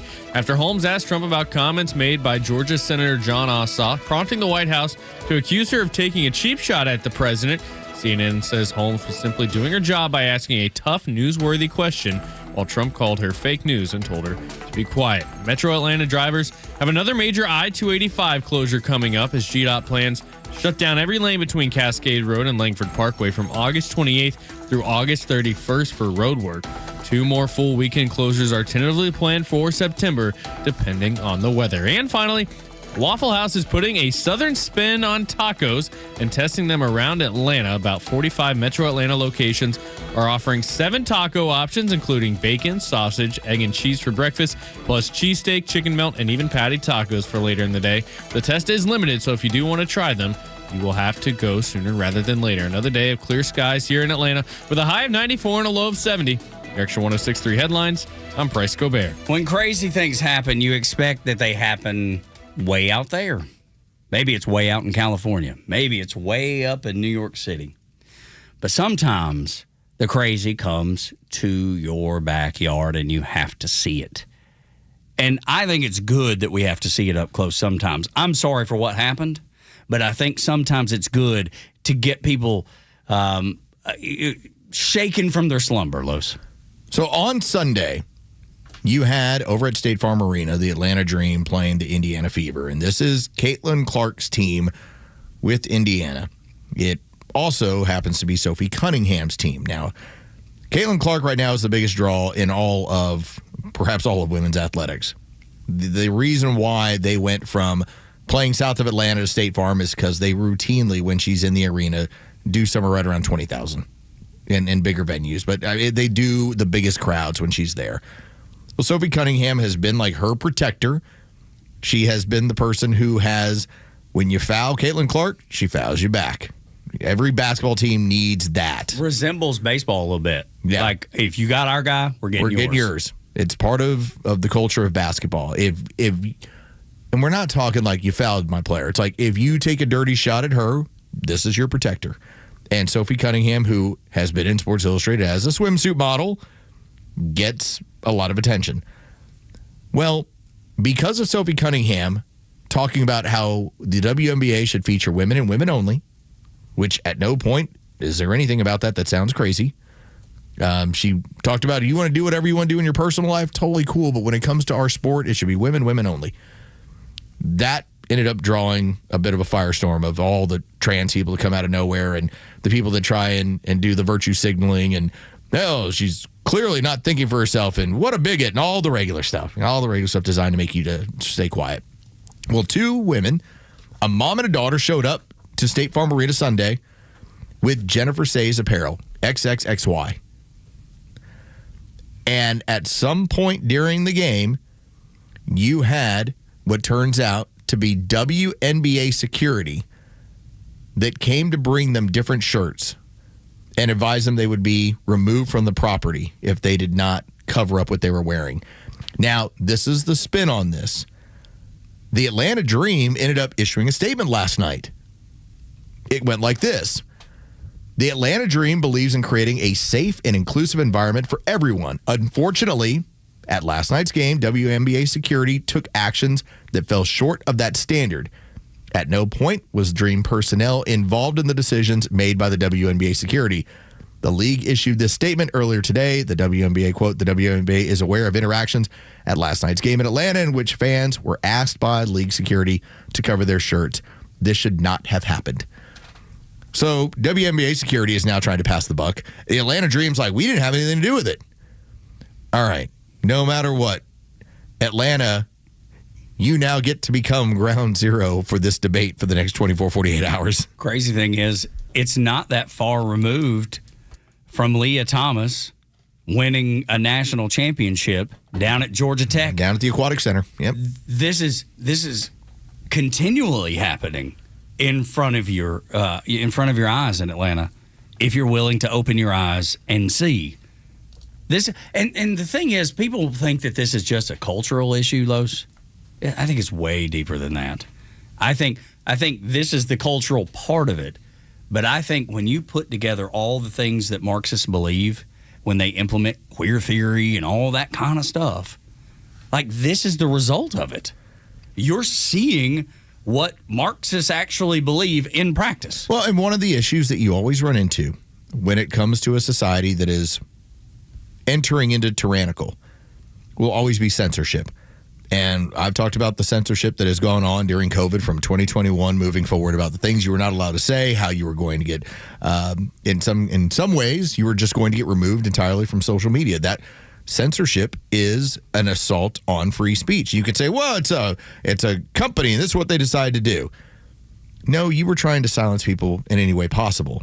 Well, when you start going into tyrannical, then you get stuff like this. This is from, and you will find this over on Reddit. Our favorite. They actually have a WNBA Reddit. So that means that there are mods who are probably either part of, associated, one way or another, they're associated with the league. They're running the Reddit string here. Somebody asked, why do you ban people from posting about Sophie Cunningham, who's a WNBA player? The mod said, we filter content based on Sophie because it tends to being out trolls and people that aren't fans of the W. Person says again, but she's a WNBA player that does have actual fans. If you can't post about a player you're a fan of, that seems ridiculous. WNBA mod. We've chosen to filter content. If you want to post freely about Sophie, you can go to a different sub. Person says once again, she's a WNBA player. You're r/WNBA. How does that make sense? The person finished up by saying, you aren't even a contributor to this sub, so I suggest you go back to the other WNBA subs. This is our decision. If you keep messaging about this, you will be banned. Of course.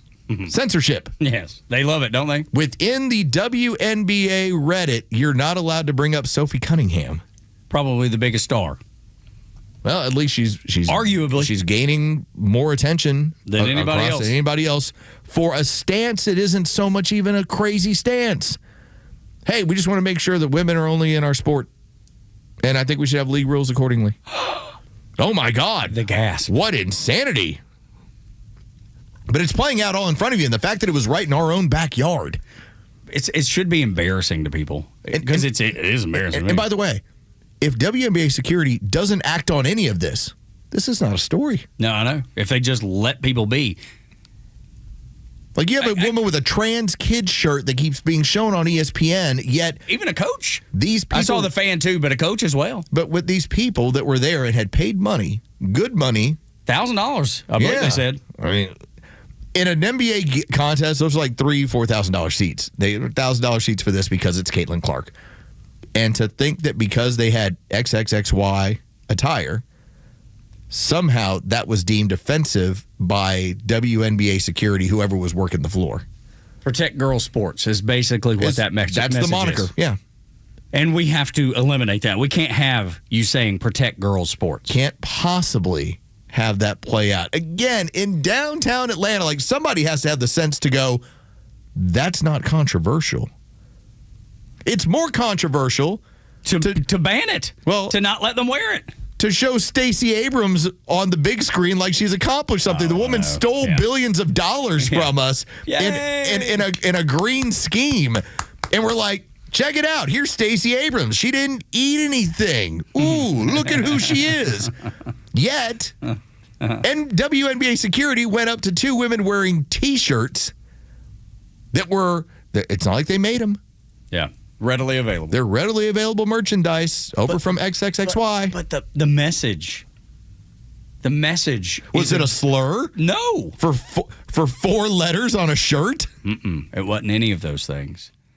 And if you have daughters and want your daughters to be able to play in a league, and I just mean in their high school league or their college league, and then, of course, when you get to the professional league, if they make it that far, but your goal is to protect your daughter's ability to play. That's what XXXY is. And that's controversial to the WNBA. And then the big joke from mealy mouth, soft ass Rick Bucher. He used to be with ESPN for a long time. Not sure where he was, but he has this as part of a thing. He's talking about the percentages are so low. And I'm like, Bucher, babe, B. I saw a man beat the crap out of a woman in the Olympics. In boxing. I saw 2 of them beating ass. And you want to say, well, it's just not that many. It's not that big. How many's okay? Right. Beating the piss out of a woman is okay when? Only like 0.0001% of the population ever in the United States are ever hit with a murder charge. Am I supposed to ignore that too? Now, you can say those are two different extremes, but if we're just using the numbers. Yeah.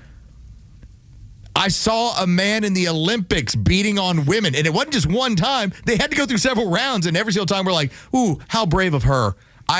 Turns out it's got a micro penis, and it was born a man. Yeah. And hasn't the Olympics now taken a different tact on that? Yes, WTA, the Olympics, a number now have testing in order to ensure that will not occur. The WNBA won't adopt it, and yet any push towards it. Only, I think, Occam's razor tells us what? Maybe they're already there. Well, which is the understanding of why they can't come to an agreement, because they know that already. Doesn't that make the most sense? Yes, it does. Maybe there's already those who've transitioned or who are transitioning. Yeah. And isn't it crazy, though, that used to be the gotcha question? Well, what is a woman? Now it's not even a gotcha. They can't answer the question. No, it's in the same way that if Tug Cowart was to say something that I don't care for, and me being hypothetical Aunt Peg, I would say, well, I find that to be racist, and I don't care for that. That's meant to put Tug on the defensive, and now he has to explain why he's not a racist. And then Tug goes to his I've got plenty of black friends. You know? Okay, that's what it's meant to do. Right. In the same way, we use, hey, what is a woman? Well, that is the end for them. That's right. Now, which one is much easier to answer? I think that's racist. Well, I think it isn't. I think that's just your opinion. Yeah, and I don't care what you think. If I ask you what a woman is, and you can't define something so simple as that you learned in biology class. This has XX and this has XY chromosomes, and that's strictly the most simplest way to put it. And you can't do that. Yes. Well, that's the argument. And so I know this thing keeps rearing its ugly head in places. And every time it does, I feel like I'm in a place that's taking crazy pills, because it's not that complicated. And the only reason why they continue to fight for it so hard is they have put so much, the opposite side, into here's where we're rewriting the definitions of basic stuff. And that's their most valuable one. Men as women, women as men. And yeah, if you'll accept that premise, you'll accept anything. There's nothing you won't accept. It's and that's why I think it's deeper than just the cultural part, is what you've just described. That's the plan. How do we eliminate the obvious stuff? How do we eliminate biology?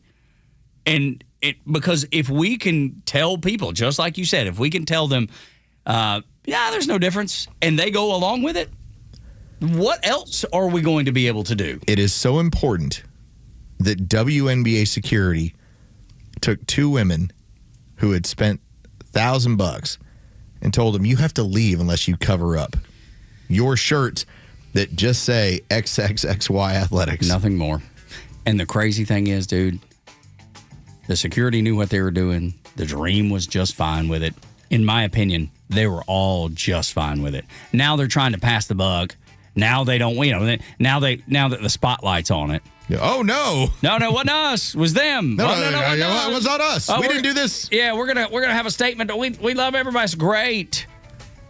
They knew, and they were okay with it. All of them. Granted, now you have a right to free speech, but I do completely agree. If you're at a sporting event and you have some sort of slur, some sort of... Yeah, sure.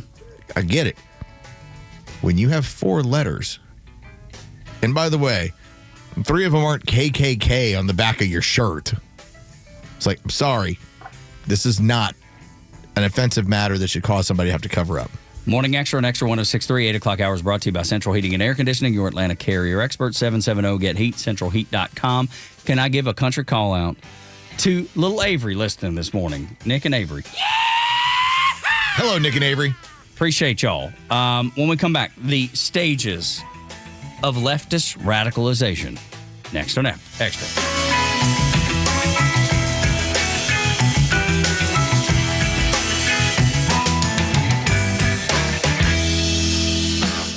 Extra 106.3 Sports, powered by 680 The Fan. Good morning. Here are your sports headlines for Tuesday, August 18th. The Atlanta Braves opened up the road trip with a loss to the Twins in Minnesota last night, 4-2. The final, a 4-run first inning, doomed the Braves as they were the only runs surrendered in the ball game. Game 2 tonight, it'll be Tyler Mahle on the mound against Zebby Matthews. First pitch is set for 7:40. You can hear the game on our sister station, 680 The Fan, and for free on the Fan app. From the WNBA, the Atlanta Dream organization has apologized and blamed WNBA security for the incident over the weekend in which two fans were asked to cover up their shirts by WNBA security, otherwise be escorted from the property. The mother and daughter were wearing pro-women only in women's sports attire. With your sports headlines, I'm Carlos Medina. At Jim Ellis Buick GMC, buying your next vehicle can be as simple, convenient, and personal as you want it to be. With the Jim Ellis Expressway, start or complete your entire purchase online, right from home. Shop at your own pace, on your own time. You can handle things independently or work with a knowledgeable Jim Ellis Buick GMC sales professional who's ready to help when you need it. Value your trade, explore payment options, complete your purchase online, and even have your new vehicle delivered to your home. Jim Ellis Buick GMC is a local family-owned dealership built on trust, transparency, and long-term relationships. Unlike some national auto dealers, Jim Ellis Buick GMC takes care of you before the sale, during the purchase, and long after you drive home. Convenience makes buying easier. Trust makes owning easier. 2 convenient locations to serve you in Chamblee on Peachtree Boulevard inside the perimeter or off Highway 20 in Buford near the Mall of Georgia. Jim Ellis Buick GMC, we are professional grade.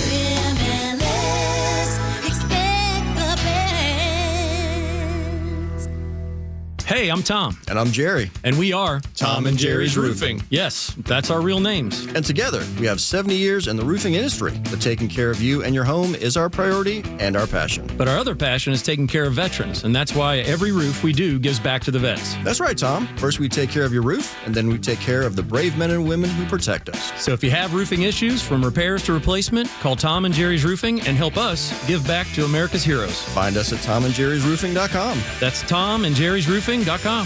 When you retire, you'll walk away from meetings, deadlines, and spreadsheets. But you know what you also walk away from? Your paycheck. So now what? You call Evan Ward and the team at Atlas Retirement. Evan's main focus has always been protecting what you have and building a paycheck that comes in every month. Call today for a no-cost, no-obligation meeting with Evan Ward and Atlas Retirement. 678-252-5224. Investment advisory products and services made available through Impact Partnership Wealth, LLC, a registered investment advisor. The American dream is alive and well on the Victor Armendariz Show. As a minority host, I like to directly speak sometimes to my fellow minority voters because I'm tired of them being abused by the Democrat Party. I am tired of my black friends being abused by the Democrat Party. I am tired of my Hispanic friends being abused by the Democrat Party. And if the Republican Party ever starts to abuse us, well, then I'll call them out too. I'm a Reaganite. I want to take and shape the Republican Party from within. If we just force the Republican Party back to their values, which there are some good people. Ted Cruz is good people. Rubio is good people. There are good people in there. Scalise is a good dude. And if we send more Republicans like those guys who believe in smaller government, they believe in cutting spending, they believe in getting rid of the fraud, you believe in cutting taxes and eventually getting to a fair tax, a consumption tax, so that you're not taxing achievement. We're a free country. We should never have a progressive tax system, but that's what we have. The Victor Armendariz Show, always available at thepodcastpark.com and streaming free on the Extra 106.3 app. Tug and Los until 10 on Extra 106.3. Download the app so you can listen live and on demand. You can also join us on the YouTube stream. Country call out to the extras this morning. Thank you, extras. It's crazy. We have hand signals there. That's great. I never thought I would ever be. That's right. That's right. I never thought I'd be in that position. And I mean, it's nice to feel like you belong. You know, it's a bit of a superhero moment. I don't know if you know this, but I mean, Tug was in the Navy, and then he had a run on some country shows, but not until this moment does he feel like he found family again. And I'm doing all hand signals around. That's right. There was a moment with Uncle ridiculous. Sam, and then he lost it. Found a country show. That's right. Lost it. It was fine.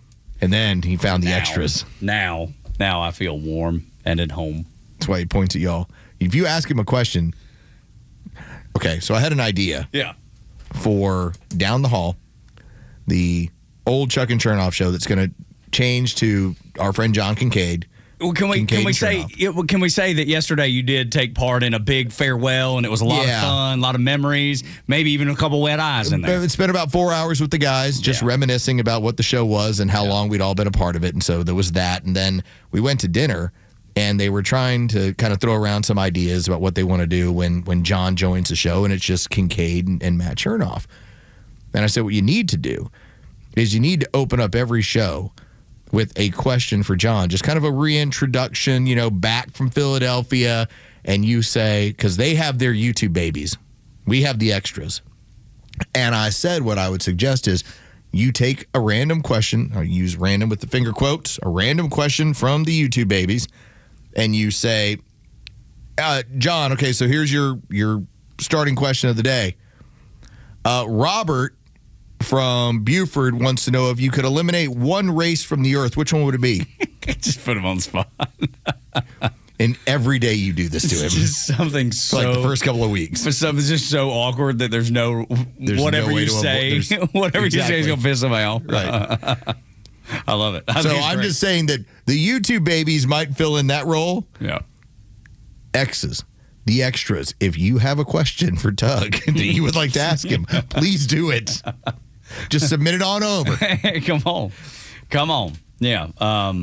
And I mean, worst comes to worst, I just plead the fifth, right? And if you have to, I'm not comfortable asking this. For instance, you would have to be like, well, who is your favorite famous lesbian that you could see having a relationship with? Oh, Jillian Michaels.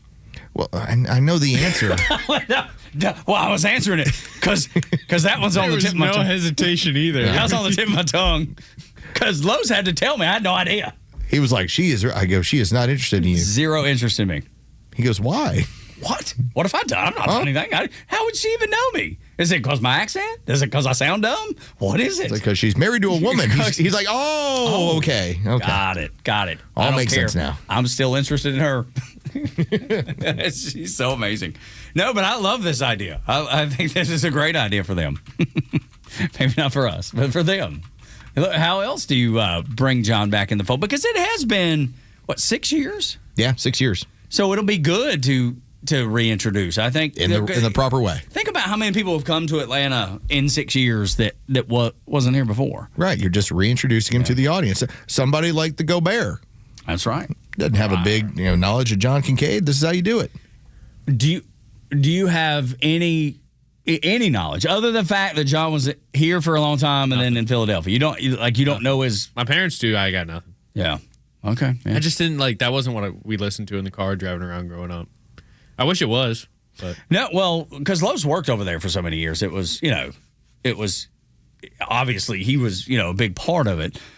For me, I listened to Buck and John together for many years, and they were, I think at one point, Los, the longest running talk show, maybe even show in Atlanta, Georgia on the radio. Yeah, they ran 20 years. Yeah, I mean that's almost unheard of. I mean that, and now Chuck and Chernoff as we go there. But I don't know how we have time to get in the topic. We should talk about something fun anyway. And there's all kinds of stuff out there to talk about, like University of Georgia being number 3 in the nation, that preseason ranking. I'll take it. And I love if you were working in sports talk, Los, it seems like it'd be a great time to talk about SEC versus Big Ten, because that seems to be, every time I come in the morning, that seems to be the discussion. They have passed us. Yeah, right. You have to take it back from them. So the way I see it, it looks like they're probably better at the top. The SEC's probably better overall. Would you say that? I would agree. But when you've had 3 straight national champions at this point, they got the crown. You got the crown. And I'm an SEC guy through and through. They got the crown, and for a long time, they didn't. For the long time, it was the SEC, and it wasn't even close. Top 2 teams right now in the country now. It's the AP. Yeah, sure. Take it with a grain of salt. Most of the time, especially the top 10, most of the time there's 3 or 4 teams that won't even sniff the top 10 by the time we get to the end of the year. But Georgia's the top-ranked SEC team, and the number 1 and number 2 in Ohio State and Oregon are both Big Ten teams. Yeah, which is crazy to think about Oregon being a Big Ten team. I mean, I know it is, but just a team that's so you think about the West Coast and all the things. The maps went out the window. Oh, sure they did. Conference realignment, and the SEC led that charge. Really? Well, you at least when you expanded, you're like, we're bringing Texas into the marketplace. Well, but prior to that, though, And then you brought in Missouri, which, again, that's not crazy. Well, it feels crazy. In comparison to going out to L.A.? No, definitely not. But the SEC led the charge, and I remember when Missouri was brought in, I was just like, I don't know, y'all. I'm just saying, the regional map went completely out of whack. No doubt. Because you can make the argument, like you look at the Big Ten, and Rutgers is not that far away from the rest of the Big Ten, from like a Penn State.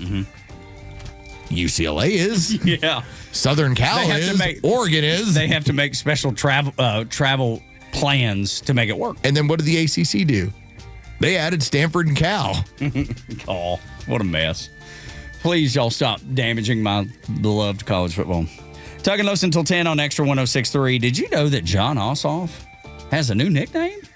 Did you know? I can't wait to tell you, if you didn't, what it is. Next on Extra. It's time for the Bortz Report, exclusively on Atlanta's only conservative news and talk station, Extra 106.3. Well, I understand they have primary elections in a couple of states today. Maybe it's a good time to remind you about how personally dangerous it might be for you to elect Democrats. You do know what an ICE detainer is. Immigration and Customs Enforcement learns that an illegal alien is being held for a local infraction in some city. ICE says, we'd like to have him after you're finished with him. The city says, no, we're a sanctuary city. No deal.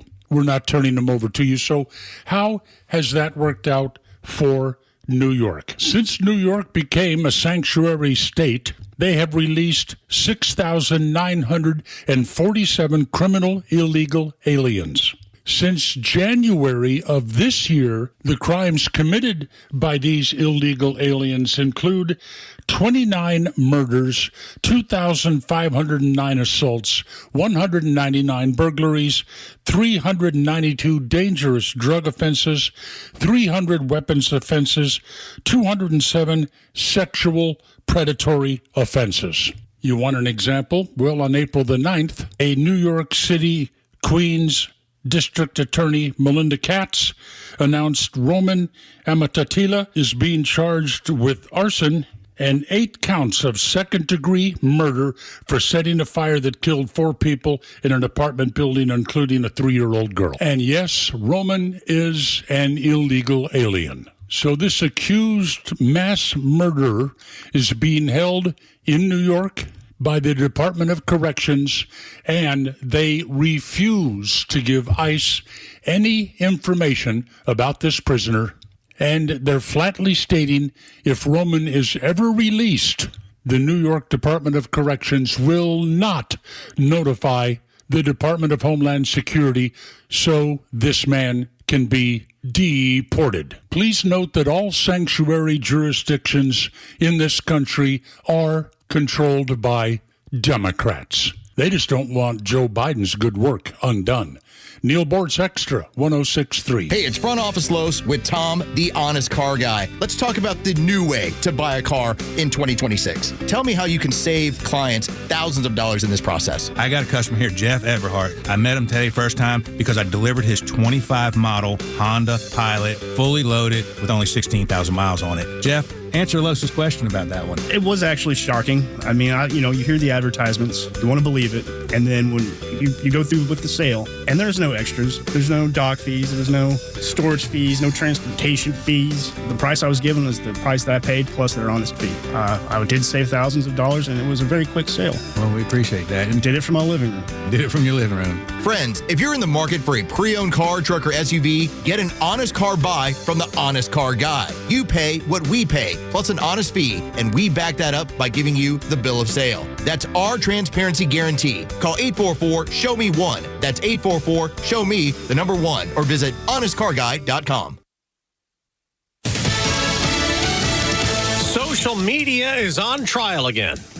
I'm Dave Anthony, Fox News. In particular, Meta, the owner of Facebook and Instagram. The question is whether Meta knew something that users didn't. In other words, saying one thing in public, but something else in private. Fox Business Network's Ashley Webster. 29 states have sued Meta, and attorneys general from 4 lead the case in court in Oakland. California's AG claims Meta has helped fuel a mental health crisis in children. Meta is accused of designing platforms that are addictive. The tech company denies any wrongdoing, also arguing that social media addiction is not an officially recognized psychiatric diagnosis. The states want changes at Meta and damages that could top $1 trillion. Meta already lost cases related to harming teens in California and New Mexico, ordered to pay more than $900 million. Another ship hit by another projectile in the Strait of Hormuz today as Iran again insists the waterway remains closed. President Trump insists the strait's open and the U.S. controls it. Meanwhile, Fox's Trey Yingst reports from Tel Aviv there's new U.S.-Israel tension. Israel launched strikes against a Syrian air base overnight,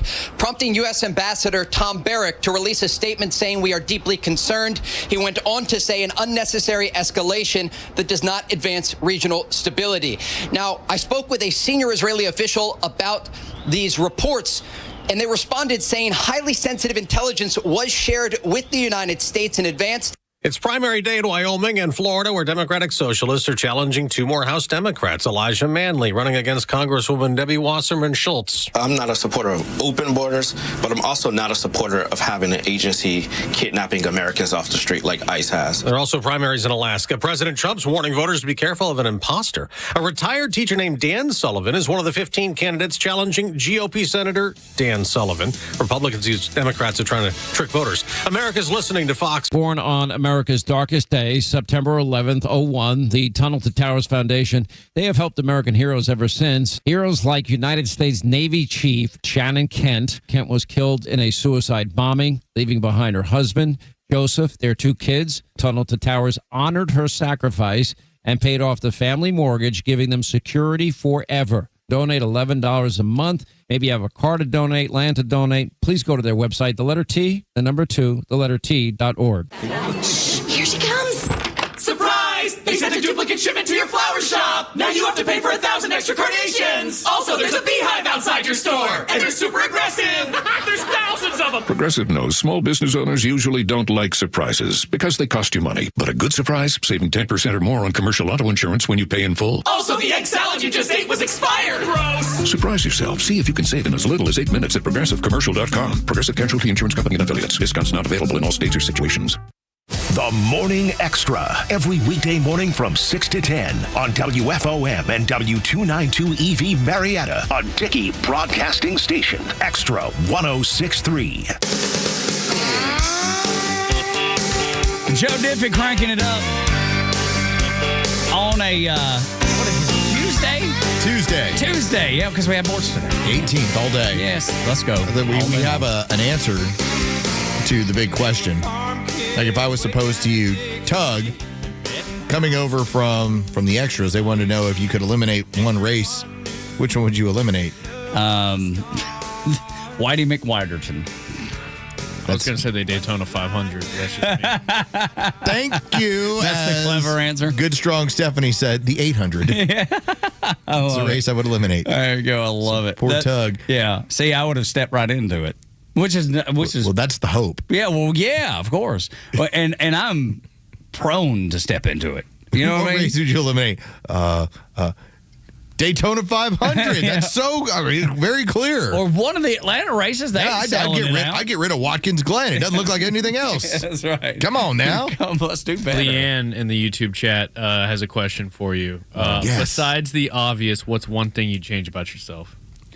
One thing I'd change about myself. Skullet. Yeah, I'd grow me a skullet. No, I wish I liked, not even loved. I wish I liked running. And I don't. I hate it. I wish I like that because I've been working out for like a year and I feel like I can see a difference in shoulders, arms, you know what I mean? But what I wish I could throw on top of it is some cardio because I hate it. I hate cardio. Walking I hate it. With like a weighted vest. Weighted vest. Yeah. It's great. Yep. And it's gonna save your joints. Yeah. So there we go. Like I've got a 15-pound weighted vest. And I feel now, and I used to run a lot more, but I feel like I get just as much out of a run without a weighted vest or a walk with one. I feel like I get just as much out of a walk with one because it's just heart rate up. Yeah, it's just that much breathing. harder on a regular basis. Yeah. I can see that. You know what mine would be? I'll tell Leanne. I was about to ask you. I wish I got a chance to read more for pleasure. Anytime that the last book that I was into was Biological War, but I was doing it in part because we also were having everything going on with Anthony Fauci. It has been quite a while since I have read something that mentally I wasn't saying, is this for the show? Whether it was sports or otherwise. Yeah, sure. Because we do spend a lot of time reading. Yes. And, you know, I know Los the same way, man. I spend like 2.5 hours at night. I'm just reading. And it doesn't necessarily always make, you know, what I've read doesn't even necessarily end up on the show. It might not even end up in my show notes. Whenever somebody brings up, especially a lot of historical documentation, like different war book or I started down a YouTube rabbit hole that I wanted to do more of the reading on, and it was about the armaments. And it was really a story of capitalism versus socialism. And that's what it turned into in my mind when I was like, because I can use it for the show, which it would have been better just to be like, hey, what it was basically the production during World War II of what we as a capitalist society, as a government that contracted with private industry, what we were able to build versus what the Nazis were building when it came to tanks. We could take one automotive plant, in this case, the Michigan plant, Detroit, Michigan, and I think that was the Ford plant. That one plant produced more tanks than the Germans did over the entirety of the war. Wow. And that's not counting the plant in New Jersey, the plant in Indiana, and so we were loaded for bear and they weren't. We were capable of so much more with our system, and there's a book on it and the whole background on it. And I was like, I would love to read it, and then I'm like, where am I going to get the time? To read that book, to do 5 minutes, 8 minutes of radio on it. There's that part of me that has thought about subscribing to Audible because, you know, we drive in 30 minutes each way, and I'm most of the time listening to music. It's just but if I could, at least 1 or 2 days, peel off a day and listen to a book. Can I give you a life hack? Yeah, sure. Yes, I knew he was not going to reject me on that. So since you are a Prime subscriber, I believe it's once a month, you can take an audiobook for free. Oh, wow. I did not know that. And download it. Okay. Now, again, it pushes you to do it more often with Audible. Yeah, sure. But you do have the ability to once a month take any book and be able to listen to it for free. I love that. All right. Yeah, Prime. Is it called the Prime Book Club? Am I saying that? Oh, no. I've looked up. If you just go onto your Prime app, it'll allow you to download. Okay. And again, one book. Yep. Anything else you try and download now that's going to be like, you want to subscribe? What do you want to do? Do you want to subscribe to Audible? I know how I am. One is going to be one's perfect. What you reading first? Yeah. I'd probably go back and read 1984. You know, because it's been since, I think, early high school when we read that, and Animal Farm and all those books that you read way back when. I think that would be the first one. At least that's the first one that comes to the top of my head. Those, if you were to read for pleasure, what would you go back to? I would have started with that production book that I was looking into. I love the history of, for instance, like TQM, Total Quality Management, how this was back as we got into the days of really the Industrial Revolution. We were the ones, the Americans, that came up with so many of the techniques that as we perfected them and you had new ideas, we couldn't get the rest of the country to buy into them. It actually took, as far as modern TQM, it actually took Americans going to post-war Japan and implementing TQM to help rebuild their society. And so by the 80s, why are they building better products than we are? It was our practice. Yeah, right. And we had gotten lazy. And it took a while before we went, wait a minute, like we can actually make stuff with at least 0 or limited defects. And we started re-implementing it, and that's how we kind of caught up, basically, with starting to produce some of the best stuff in the world. But the reason why we got passed is because other parts around the world were using our own industrial might against us.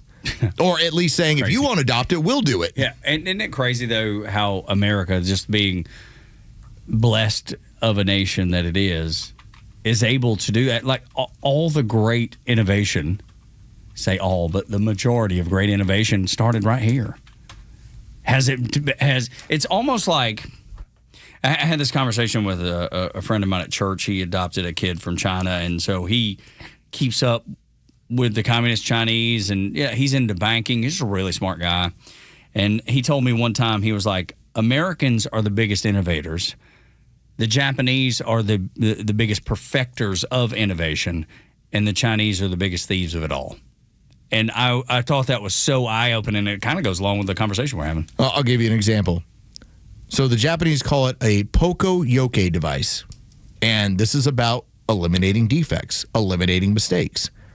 Now, a Poko Yoke device, you're like, well, what is that? Yeah, I had to write it down. For instance, Tug, you have a Poke Yoke device right now on your bag. Do you see it? A zipper? Nope. It's purple. This Crown Royal bag? Now, what is the importance of that for you? So for me, I put my headphones in it. So that it's multi-use. So that what happens, you never show up without headphones. They're always there, yeah. Poke Yoke device. Now, when it comes to like industrial management and building, what'll happen is maybe it's a particular bowl or a device where every lug nut that you remove, or when it comes down the assembly line, hey, there's 8 of them. Well, you put every single one of them onto the tire. If there's one left on your Poke Yoke device, you know that you've made an error. You've screwed up. Yeah. Kind of like when you're putting something together from, what's the furniture company that gives you all the crazy instructions? If you're at the point where there's something left over, you have made a mistake from IKEA. Yes, which every time I've ever put something together from IKEA, there's something left over. In your case, the Poke Yoke device is that bag that you know if you don't have your headphones in it when it goes back in your bag, then you know you don't have your headphones. And when it comes out, that's why there's not been one time that you've ever forgotten your headphones. I never have. Never. It'd be like a carpenter going to work without a hammer. It's just, you couldn't function. You can't do your job. Now, the Poke Yoke device also has another term it's known by. Yes. It's called idiot proofing. Trust me, that's the part I like. That's the English standard version. Error proofing. No, that's not the way it was initially called. In America, it's idiot proofing. The Japanese are so polite. Yes. And I love them. Error proofing. Yeah. Idiot proofing. And I know I'm an idiot, so I need all the idiot proof I can get. But think about it. It might be a little something extra that helps make for zero defects. And so that I love reading about. I love reading about the ingenuities of something so simple. And the other thing is, before this became a idiot proofing, a Poke Yoke device. Poke Yoke, it was also delicious. So it is multi-purpose too. I don't know if the Japanese have a name for multi-purpose. Just so you understand that what was in here that's right. was initially enjoyed before it's now been further enjoyed and made into my device. That's right. Now, how was it a crown bag? Were you just looking for something? You were like, found it. People have been using crown bags for as long as I've been in radio. Seriously? Yeah, for 25 years. For headphones. That was the first. And I remember being the first time I ever used it. I was a little bit not embarrassed, but I was like, people are going to think I'm a drunk. You know, it's smart. It's a smart bag to use with the little strings. Great, man. It's more durable too than the regular ones. The regular ones tear all the time. The Sony bags, they last for a year maybe. Yeah. And I've had these headphones probably 10 years at least, if not longer. And I've had that bag, that Crown Royal bag. I bet I've had that same one for 6, 7, 8 years. 15 years with these. Yeah, that's exactly right, man. Yeah. So good. And Crown Royal, so good. I probably shouldn't like it as much as I do. So there you go. Are you just a normal Crown or Crown Apple? No, normal. No, I don't like flavored liquors, to be completely honest. I know a lot of people do. It's fine if you do, but I'm not into it. I like all liquors. No, I'm right. I'm saying if somebody's going to say, "Hey, here's a Crown Apple, would you like?" Yes, of course. But if I'm going to buy, I'm just getting the regular. That's what I'm going. That's how he feels about people too. That's right. I just like regular people. Country folks specifically, because they can survive. Are you more regular? Yeah. If you're regular, we're good. You know what's funny? I really like it. This kind of goes along with this, and this is so out of the blue, but I had this conversation yesterday with my sweet wife. We were talking about just cars that we like, and I really like the Toyota, the new Toyota Land Cruiser. I think they look so incredible, but they're like $70,000. I can't afford one. They're pricey, but I love them, right? And we were looking, just to see what they cost, and they're way out of our price range. Our neighbor has the Lexus version, which is probably $120,000. I have no idea. I would never even attempt to look at that. But I like the Toyota version better, and I think it's because it looks more rugged. It looks like the Lexus version is amazing. Don't get me wrong, it's amazing, but it just looks fancy to me. And the regular Land Cruiser looks a little more rugged, a little more everyday guy kind of thing. So I think that's why I like it better. It just resonates with me more. And maybe I'm wrong. Maybe you look at the Land Cruiser, you're like, oh my gosh, that thing doesn't look rugged at all. It looks like a soft hand man. Soft hand man.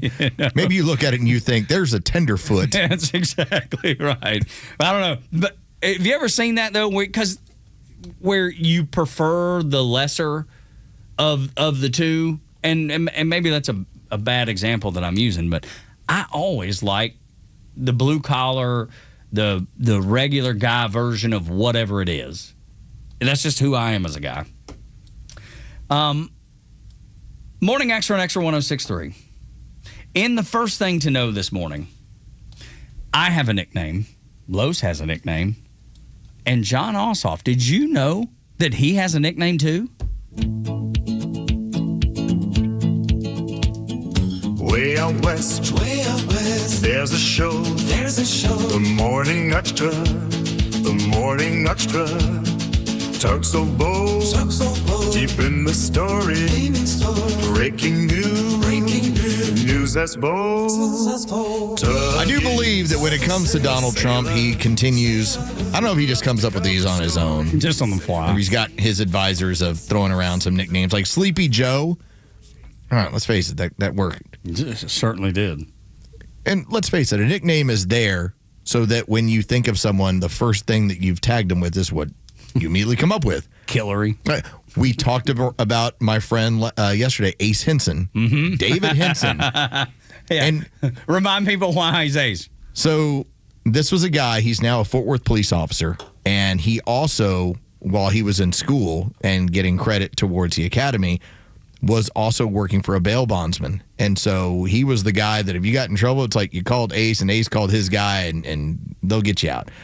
But the reason why we called him Ace was the very first day, freshman year, he was, the underclassmen, we were all juniors.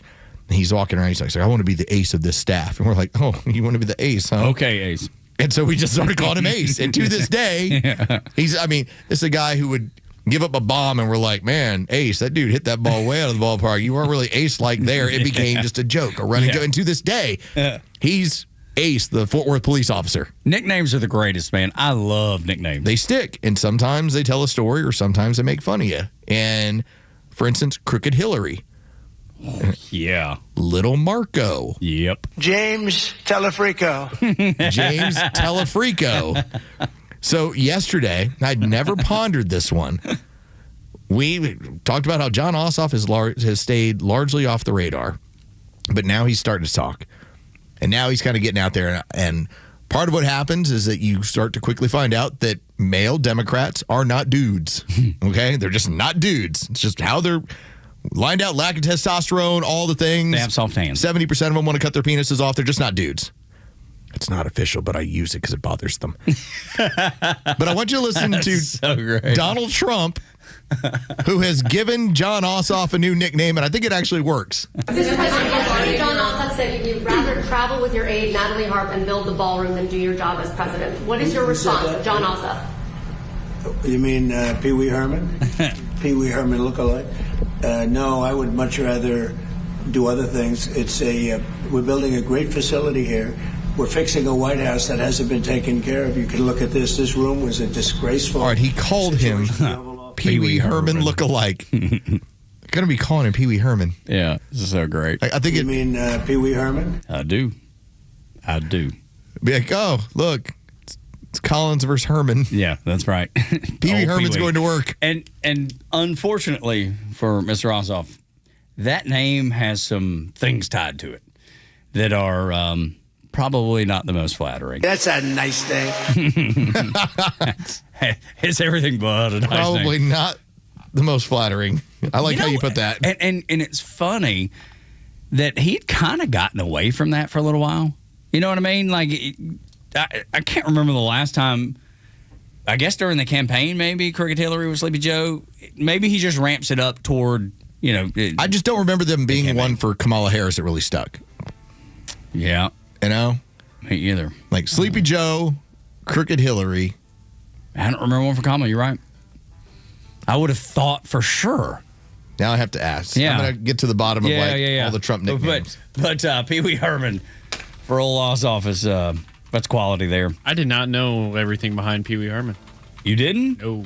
Ooh, yeah. That's what I said. There's not. It's not the most flattering of nicknames that you can get. Some of it's real gross. Well, we've lost Paul Rubens, but yes, he's moved on. What was really classic was when he, after getting in the trouble he did in an adult theater, he showed up on the MTV. I was like the Music Awards or the Video Awards. Video Music Awards, yep. And the first joke he told was, "Heard any good jokes lately?" Yep. Yuck. Just yuck. When we continue, comedian Max Amani gets a lesson of biblical proportion from Bill Maher. Next on Extra.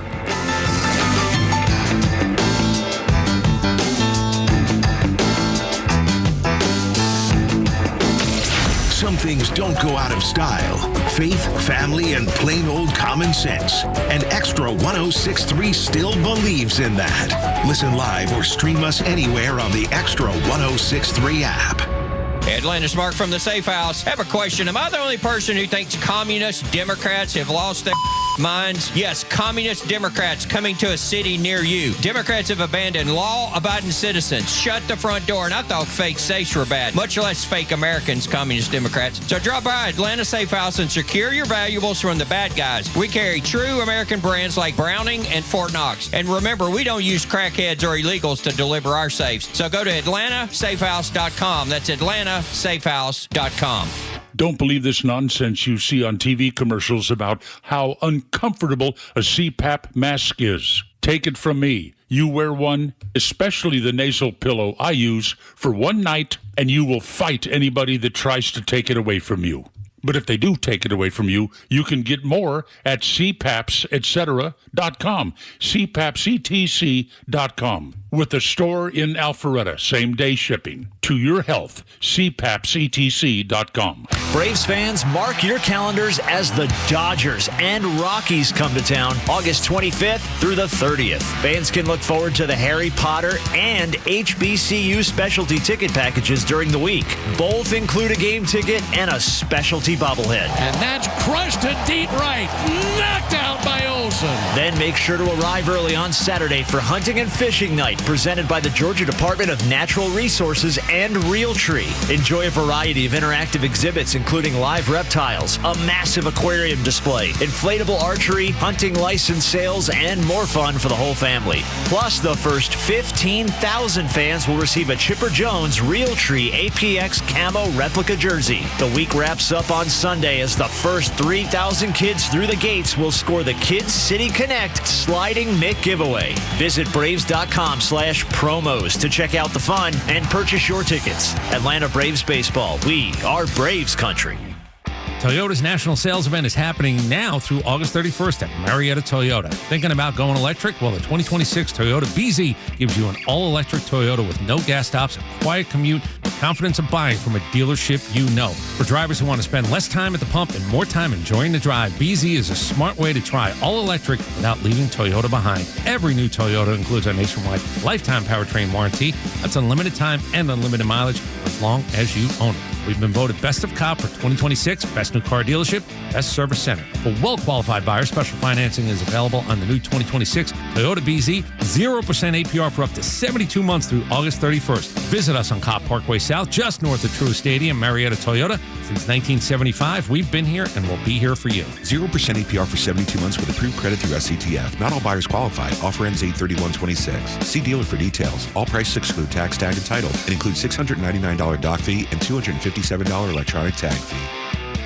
Still on the fence about a fence? Hi, this is Jared with Accent Fence. Protect your home, your family, and your pets with a brand new fence from Accent Fence. Whether you want the classic look of wood, the durability of aluminum or steel, or the affordability of chain link, Accent Fence builds it right the first time. And with no money down financing available, your dream fence is more affordable than ever. Read our 5-star customer reviews online and see why so many homeowners trust Accent Fence. For quality, craftsmanship, and dependable service, visit accentfence.net today for your free quote.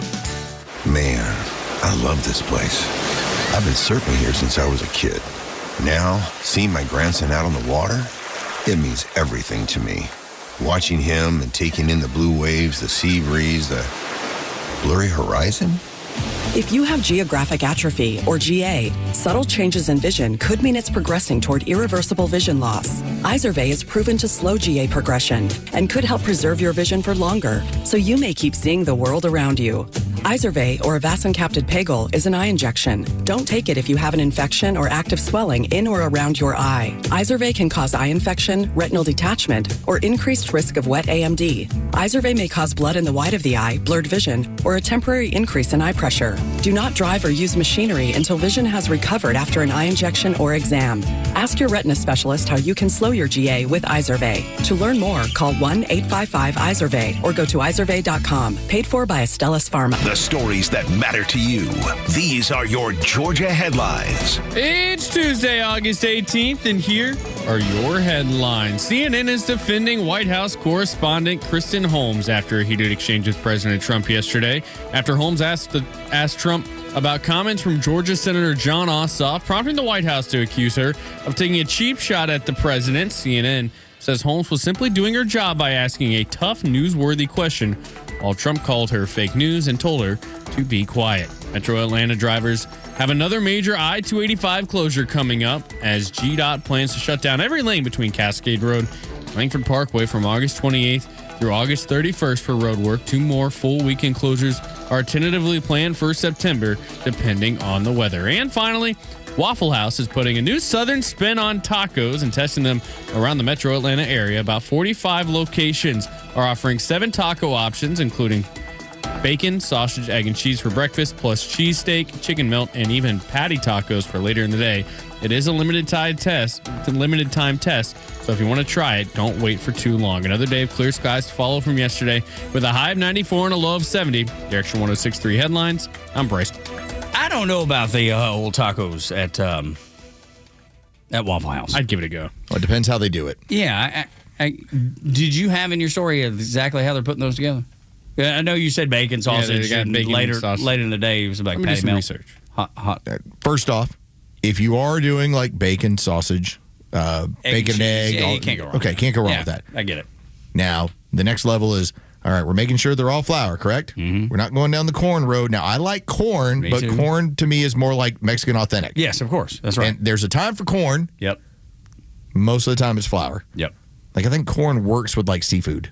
Yeah, I agree with you. You know, 100%. it's like a little extra if you want something. But, yes, if you're telling me flour tortillas with some breakfast quickly made into a taco, I would try that. See, they've added a few because I've seen the reason I brought it up is I see people on social media talking about this, and some of the discussion was, well, y'all don't need a gimmick. You're a heritage brand. You don't need a gimmick, and I don't necessarily think it's a gimmick. Like Pizza Hut used to do gimmicks, right, with the volcano pizza or whatever it was, and there was a lot of gimmicks back in the day. I don't see this as a gimmick. And another thing that they've added to their menu that I love is the protein bowl. It is grilled chicken with just vegetables. grilled chicken and vegetables with a on top of eggs, and I think it's outstanding. What I would point out, and I think now, like, start as you're driving around, start taking a look. So they're no longer convenience stores; they're known as C stores. All right, and many C stores have added food options. Yep. Like an actual full kitchen. Like, for instance, QT and Racetrack, they have a full kitchen. Mm-hmm. Here's what they're making. Here's what they're turning out. Well, those companies that don't have that capability have been leasing space, and the biggest growing ones have been Mexican breakfast places. Mm-hmm. And I've tried a few. There's one right down the road off Powers Ferry and New Northside, right around that area. I went in there and tried. Outstanding. So good. There you go. And so I think you're trying, when it comes to a breakfast option, if you can encourage somebody to, especially now that Waffle House has an app, you can put in an order for breakfast tacos, depending on the location. Right through there. And just go pick them up. Rather than going to sit in. My wife used to write for Convenience Store News like 15 years ago. That's why I know these sort of things. I was wondering because it seemed very detailed in how much you knew about convenience stores. The back end of C stores. But yeah, as they all started to grow and have this these additional facilities and additional offers to them, I think if you're Waffle House, it doesn't cost you anything to carry flour tortillas. Yeah, that's the only thing you you're already have.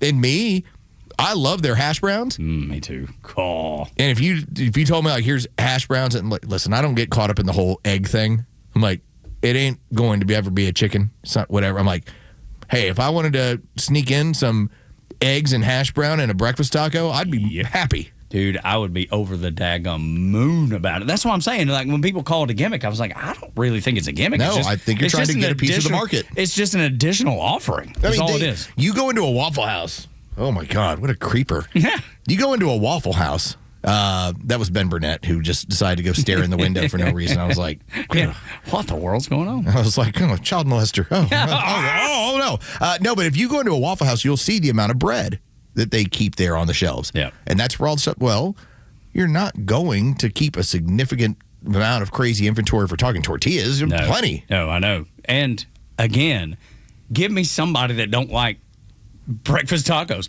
I'll wait. I don't know anybody. Let me know who doesn't like a good breakfast taco. Absolutely And impossible. also, someone who knows where to find them. At this point, you have to go into gas stations to do it. That's right. Yeah. And Waffle House breakfast, and that's the thing. I don't get anything other than breakfast at Waffle House, so you can tell me that the steak is good. I wouldn't know. I've only had the chicken breast because I got it on top of the new protein bowl thing, and I've gotten that a few times. But I always go to the Old Faithful. This might make me deviate. What do you got over there, Bryce? Yeah, so it's you get your choice of protein. Yep. So for breakfast, bacon sausage, chicken sausage, or ham, and you get egg and cheese. And then lunch and dinner tacos are your choice of protein, chicken melt, cheesesteak, or patty melt with grilled onions. Dude, all that sounds good to me, man. Okay. That sounds outstanding. I think. And you also have the opportunity to get them smothered and covered. That a boy. You know how to live. You know how to live, and I know I do too. There may be a Waffle House trip in my near future, just to try it, just to give it a roar. If they're out today, I might stop on the way home. Well, there's only they have the actual email and the information, so it's a handful of test stores. There are 2 in Alpharetta. It's not every store. Let's freaking go! They chose wisely. That may be lunch today, dude. That may be lunch today. If it's the Old Milton Parkway. It's not every store. But no, I believe the Old Milton Parkway. Dude, if that's the case, there will be a visit at Taco Bell. Now, I got it. Taco Bell. 3319 Old Milton Parkway. Which one? 3319 Old Milton Parkway. Yeah, I know exactly where that's at. There's 3 in Alpharetta. Jeez, man. They're like, these people in Alpharetta love some breakfast tacos. Let's try Johns them. Creek. Yeah. And JC. Okay. I'm in. I'll give it a try. Sorry, Los, you're going to have to come down to us. That's fine. I drive through that area all the time. Exactly. You're on the way home, man. It's no big deal. Just right off the interstate, right back home. It'd be so easy. I want to play you a piece of audio. Do you know who the comedian Maximini is? I wasn't familiar with his work. Apparently, he's actually coming to Atlanta in the near future. As I was looking him up last night, there was an Atlanta date that I ran across. He was trying to make the comparison of the Quran and the Holy Bible. Bill Maher, who's an atheist, talks about his atheism, goes, you actually got that wrong. If we all took everything in moderation, whether it was the Bible or for the Jews, Muslims, the Christians, if they just took the good things and they didn't bother with those very crazy details, and the world would have been a lot more balanced. I got to stop you there, man. You don't like any part of it. That's not really accurate. Because the Quran and the Bible are not like the same book, just in a different language. They're just not. First of all, the Bible is two halves. One is the Prince of Peace, whose message was very different than Muhammad, who was a warrior. That Christianity is founded on being a martyr and suffering. Islam, their best century was their first. They came out of the desert and conquered the whole world, and they didn't do it by asking. It doesn't happen that quickly by asking. There's a reason why the Saudi Arabian flag is two swords. Okay, everybody was like that back then. They were just very successful at it. But that influences what's in the book. It's so well put for a guy that doesn't believe anything written in the book. He's a guy that says... He's an atheist. Yes. Yeah, he said it. He doesn't believe anything in there. Yet he understands the importance of the book. He understands what's in the book and has done enough, I would say, research, if you want to call it that. He's read enough. He's a well-read man. You can tell that about him. He says, oh, no, Mr. Comedian Guy, making the comparison to the Holy Bible and the Quran is really a misstep. You don't get what you're reading if you're getting that. And I think this was probably from the comedian guy, Max Amining, that it was a throwaway comment. I just want everybody to love each other, everybody get along, kumbaya, BS. I don't know what I'm talking about, so I'm going to say this. I think if you want to be very accurate, and clearly he was not, and maybe it's just a throwaway to keep everybody from, somebody getting mad at you. I think that's what it was, dude. I do. I think everything that Bill Maher said was correct. The only thing that when he talked about the two halves, what I would be pointing out is that if we want to talk Old Testament, it's a set of laws, a set of rules with a vengeful God. Mm-hmm. New Testament, Christ the Savior. It's martyrdom. Which he brought up. Yeah. Yeah, and that's where I would say it's like these are two different. I mean, it's the Holy Bible, but it's your Torah, it's your Bible. Here's what it is. But to wrap it into what is the story. And when you recognize that here are the set of rules to live by, otherwise there's a vengeful God, and here's your obedience, the next part of the half is martyrdom, whereas this other part is about conquest. That's right. It's funny, though. The reason I'm willing to show Bill Maher some grace is because he was high as a kite. He's always, every time he does a podcast, he's high as a kite. Isn't that the Club Random podcast that he's high? 100%, he's high as a kite. The fact that he was able to pull it together like he did is actually pretty impressive. I mean, to be as stoned as I know he is. Well, and to be able to check a comedian and be like, hold on a second. And with the confidence, dude. Yeah, of course. The way he did. That's the thing that I respect about Bill Maher. He and I probably don't agree on maybe 50% of things, maybe less. But the fact that a guy like that is willing to tell a guest that comes on his show, hey, you're wrong about this, and here's why. I don't believe any of it. But I'm just telling you, factually, you're wrong. That's now 2 days in a row that we've had Bill Maher, and this is where I talked about him leading a particular sect of the Democrat Party. He's leading them into your belief in American values should be at the forefront versus what you're being told that you need to surrender to Muslim values. That Islam is somehow compatible with your society. It's not. And we talked about the same thing yesterday, and he brought up the same thing during his show on Friday.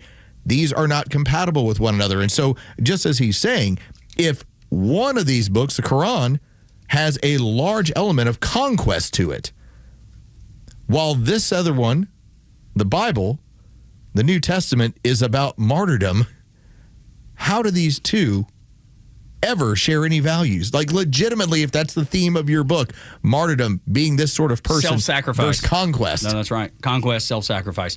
He went on to that point. It was real time which is the other show. Club Random's the podcast he does that we just played from. HBO's Real Time is the one Los is talking about when he said immigrants must assimilate to Western culture and accept fundamental principles like free speech, women's equality, gay rights, and core values that are, in his words, quote, not negotiable. And in the Quran, most of those things are not accepted. So they're not negotiable for sure, but not from Bill Maher's point of view. They're not negotiable in the other direction, which is tough. I mean, to think that the Saudis have just now got to the point where they let women drive. Okay, progress. Do you realize how much even a more progressive society in the Middle East would look at our society and go, what the hell are y'all doing? Sorry, you have to accept our values if you're here. Me and Mar don't agree on much. But when he says our values are not negotiable, he's saying, I love this country. I respect what we've built here. It is good. It's a good place. You can't come here to tear it down. And a guy that I don't agree with many times, I'm like, that's right. I'm behind him all the way. This is the ridiculous argument that is often made from the far, far end of the liberal spectrum. If I was to tell you that we have free speech, and we all do, there's any point your wife, my wife, anybody in this building can say what they want to say in terms of their political views, how they view God, how they view society. There is never going to be retribution from the government for that. The far, far left view is that since we had the ratification of the Constitution and ultimately the Bill of Rights, well, since that was intended for white landowners, well, it's invalid. It can never be paid attention to. So when you're rejecting how Islam treats and views women or gays, either one, the far left in their partnership with Islam will tell you, well, it was never meant for women. It's invalidated. It's like, no. How is it like in today's modern society? Women can say what they want. In Islam, they can't. In a Muslim country, they can't. In Dearborn, Michigan, I bet they can't. It's crazy to think that's why I think it's so important that we are really, I think we say this a lot. Liberal John disagrees with us on a lot of things. But one thing that we agree on is that the United States of America is a good place, a good country that has good values, that tries to be a more perfect union. And as long as you feel that way about the United States, I don't care what we disagree on. We have a fundamental agreement on what makes this country the country that it is. It is strange to take a document from 240-something years ago and to say, well, since it wasn't intended for everyone within the country, then it somehow does not apply in terms of the usage today and the insistence that anyone here should adhere to your values. Because whatever our values 240-something years ago is somehow some great sin that now, as we have changed, evolved, grown, that now we have to throw that away in the interest of Islam? No, I don't think so. No, thank you. I bet Liberal John would say no. I bet Bill Maher would say no. And we certainly say no, too. When we come back, we'll wrap up the show. This one good doctor had the media eating out of his hand. Next on Extra.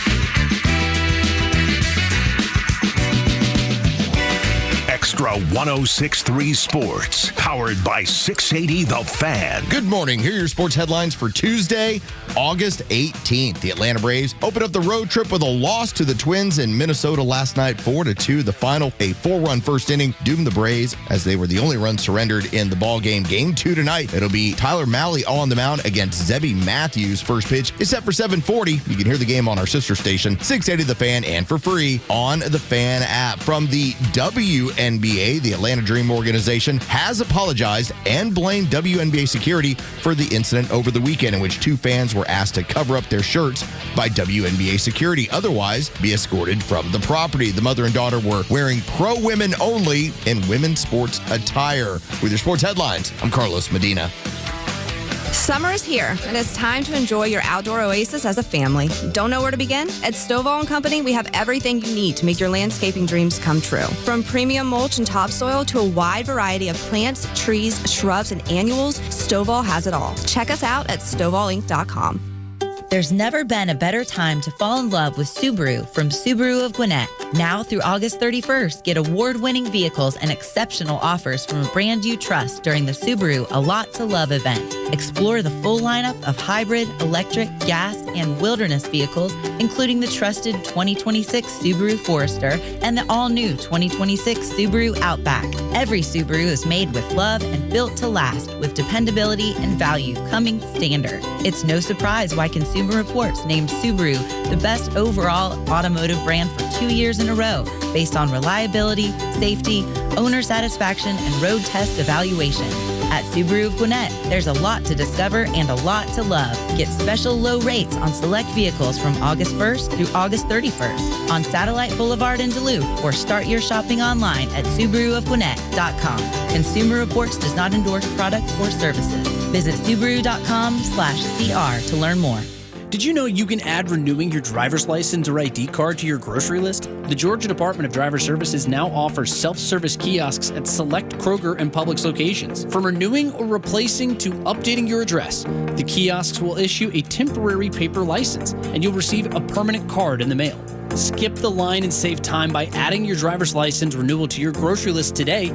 You'll even get a $5 discount on your order. Visit dds.georgia.gov to learn more. Sponsored by the Georgia Department of Driver Services. Babe, can you knock out my honey-do list today? Oh, I know. I told you I'd get to it this weekend. Hi, I'm Chris Lalomia, owner of the Trusted Toolbox. I can't fix your marriage, but I can fix your house. With our handyman for a day service, we'll handle those drywall patches, that door that won't latch, the leaky faucet, and the wood rot all around your house. The whole punch list, done fast, done right. You keep your weekend, she gets the house done. Everybody wins. Book your handyman for a day at thetrustedtoolbox.com. One call, one handyman, one day, the Trusted Toolbox. When you retire, you'll walk away from meetings, deadlines, and spreadsheets. But you know what you also walk away from? Your paycheck. So now what? You call Evan Ward and the team at Atlas Retirement. Evan's main focus has always been protecting what you have and building a paycheck that comes in every month. Call today for a no-cost, no-obligation meeting with Evan Ward and Atlas Retirement. 678-252-5224. Investment advisory products and services made available through Impact Partnership Wealth, LLC, a registered investment advisor. When Keisha Lance Bottoms got elected, she said, "We must be good stewards of your tax dollars." Just 30 days later, taxpayers covered the cost of a first-class ticket for Mayor Bottoms' husband to fly to the Super Bowl on her taxpayer-funded credit card. Atlanta taxpayers shelled out more than $2,600. Worse, more than $11,600 in luxury chauffeured car service in just her first 5 months in office. And taxpayers covered this tab. The State Ethics Commission has fined Keisha Lance Bottoms. She accepted over $110,000 in contributions that exceeded legal limits, violating campaign finance laws. The commission's chairman declared it's an egregious violation of the act. And the verdict from a former prosecutor? It smells bad. What don't you get about the rules and regulations? If Mayor Bottoms wants her legacy to be too greedy to care, they're off to a great start. Keisha Lance Bottoms. She's out for herself, not Georgia. Paid for by Jackson for Governor, Inc. The legend Neil Bortz is only on Extra 106.3. Hey, it's Tug, and here's what you missed from the Talkmaster. Housing affordability. Regardless of what the left says, I do think most Americans would like to own their own home, but they're getting expensive. The price is increasing way faster than inflation. And why? Oh, because people in regulatory agencies and government want to feel powerful. So let's have some rules and regulations. It's one big 3-syllable word. Government. Catch Neil's commentary every day on Extra 106.3 or listen anytime on the Extra 106.3 app.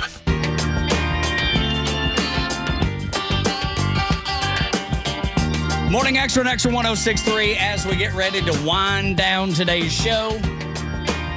Let's talk about the good doctor. I don't know that anybody would really call him the good doctor, but we were presented that so often. And still to this day, there's a percentage of people that are like, well, that man saved millions of lives. He's the good doctor.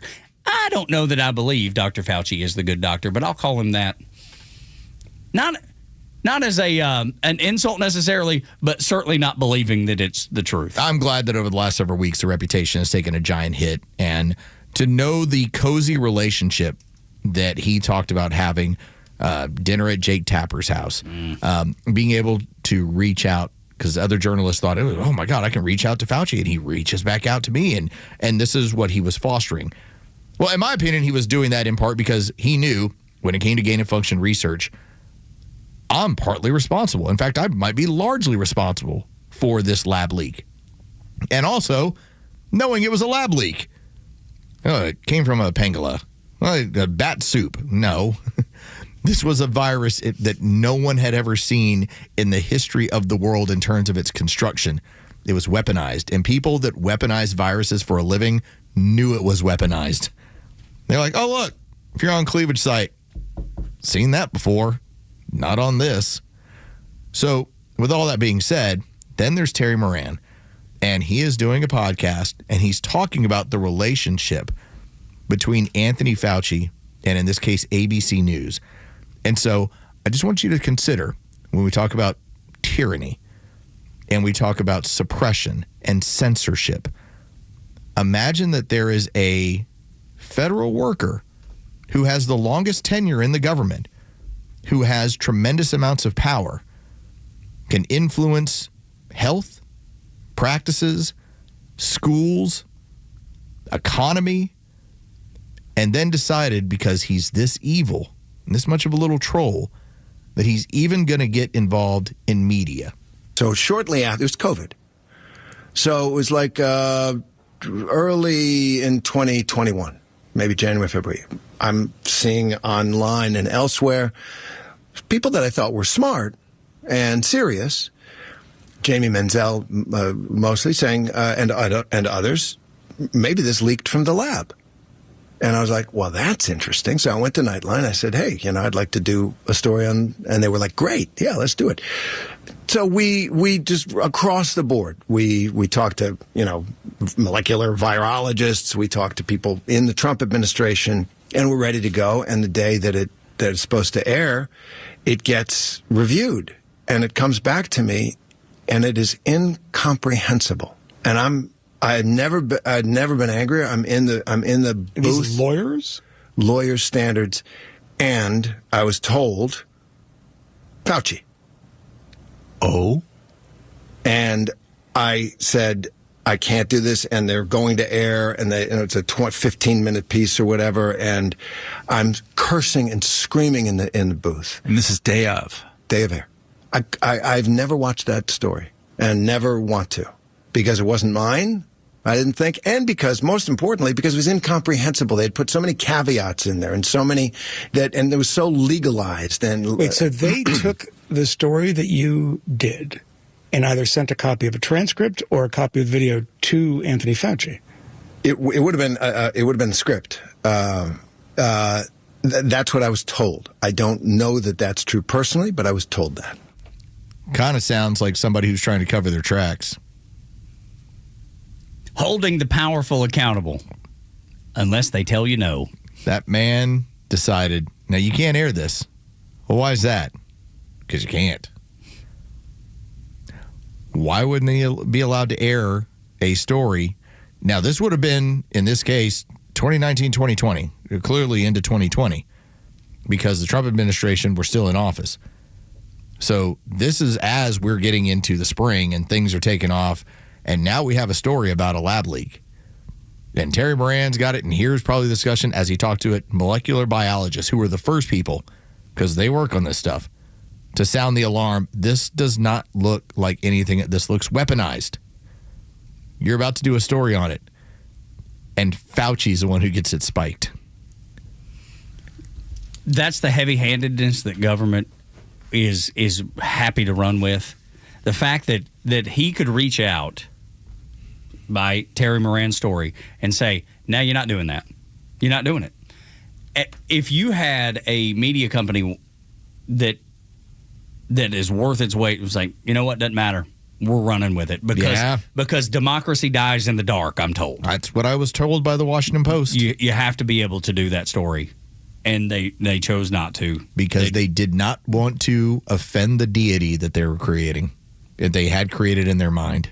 They had his phone number, Los. Yeah, listen, I didn't want to cut him off. I mean, how else are they going to get their critical medical information that's going to save all these lives? That's right.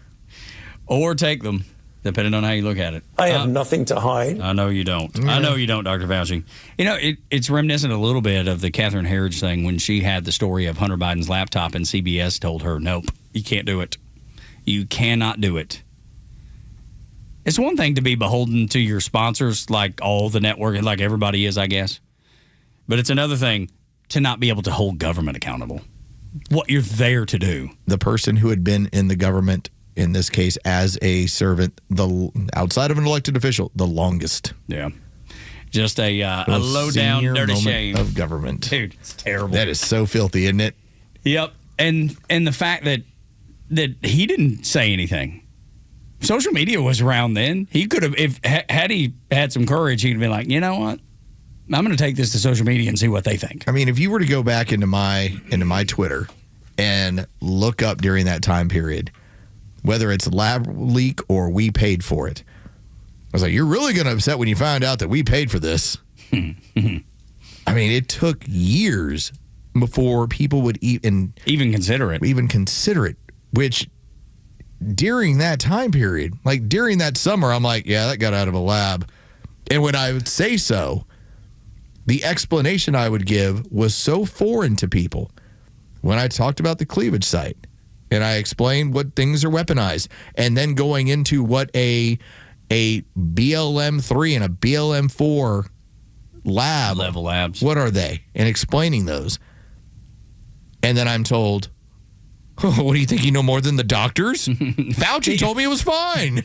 All while in his little diary saying it wasn't fine, which we've learned too. And not that I knew more. We knew the same. Yeah. They just were lying to you. And I bet, Los, at the very tip top of ABC, and I don't know what Terry Moran's politics are, have any idea. I bet the people at the top of ABC were having those dinners with Fauci too, and were just fine with him shutting it down. They were just fine. We can't burn our bridge. No, we got Look who he is. We got direct access to this guy. How can we do that? He's leading the country on health. That's right. He's here to save everybody. He is the science. We have a relationship with the science. Look what he did in the 80s. That's right.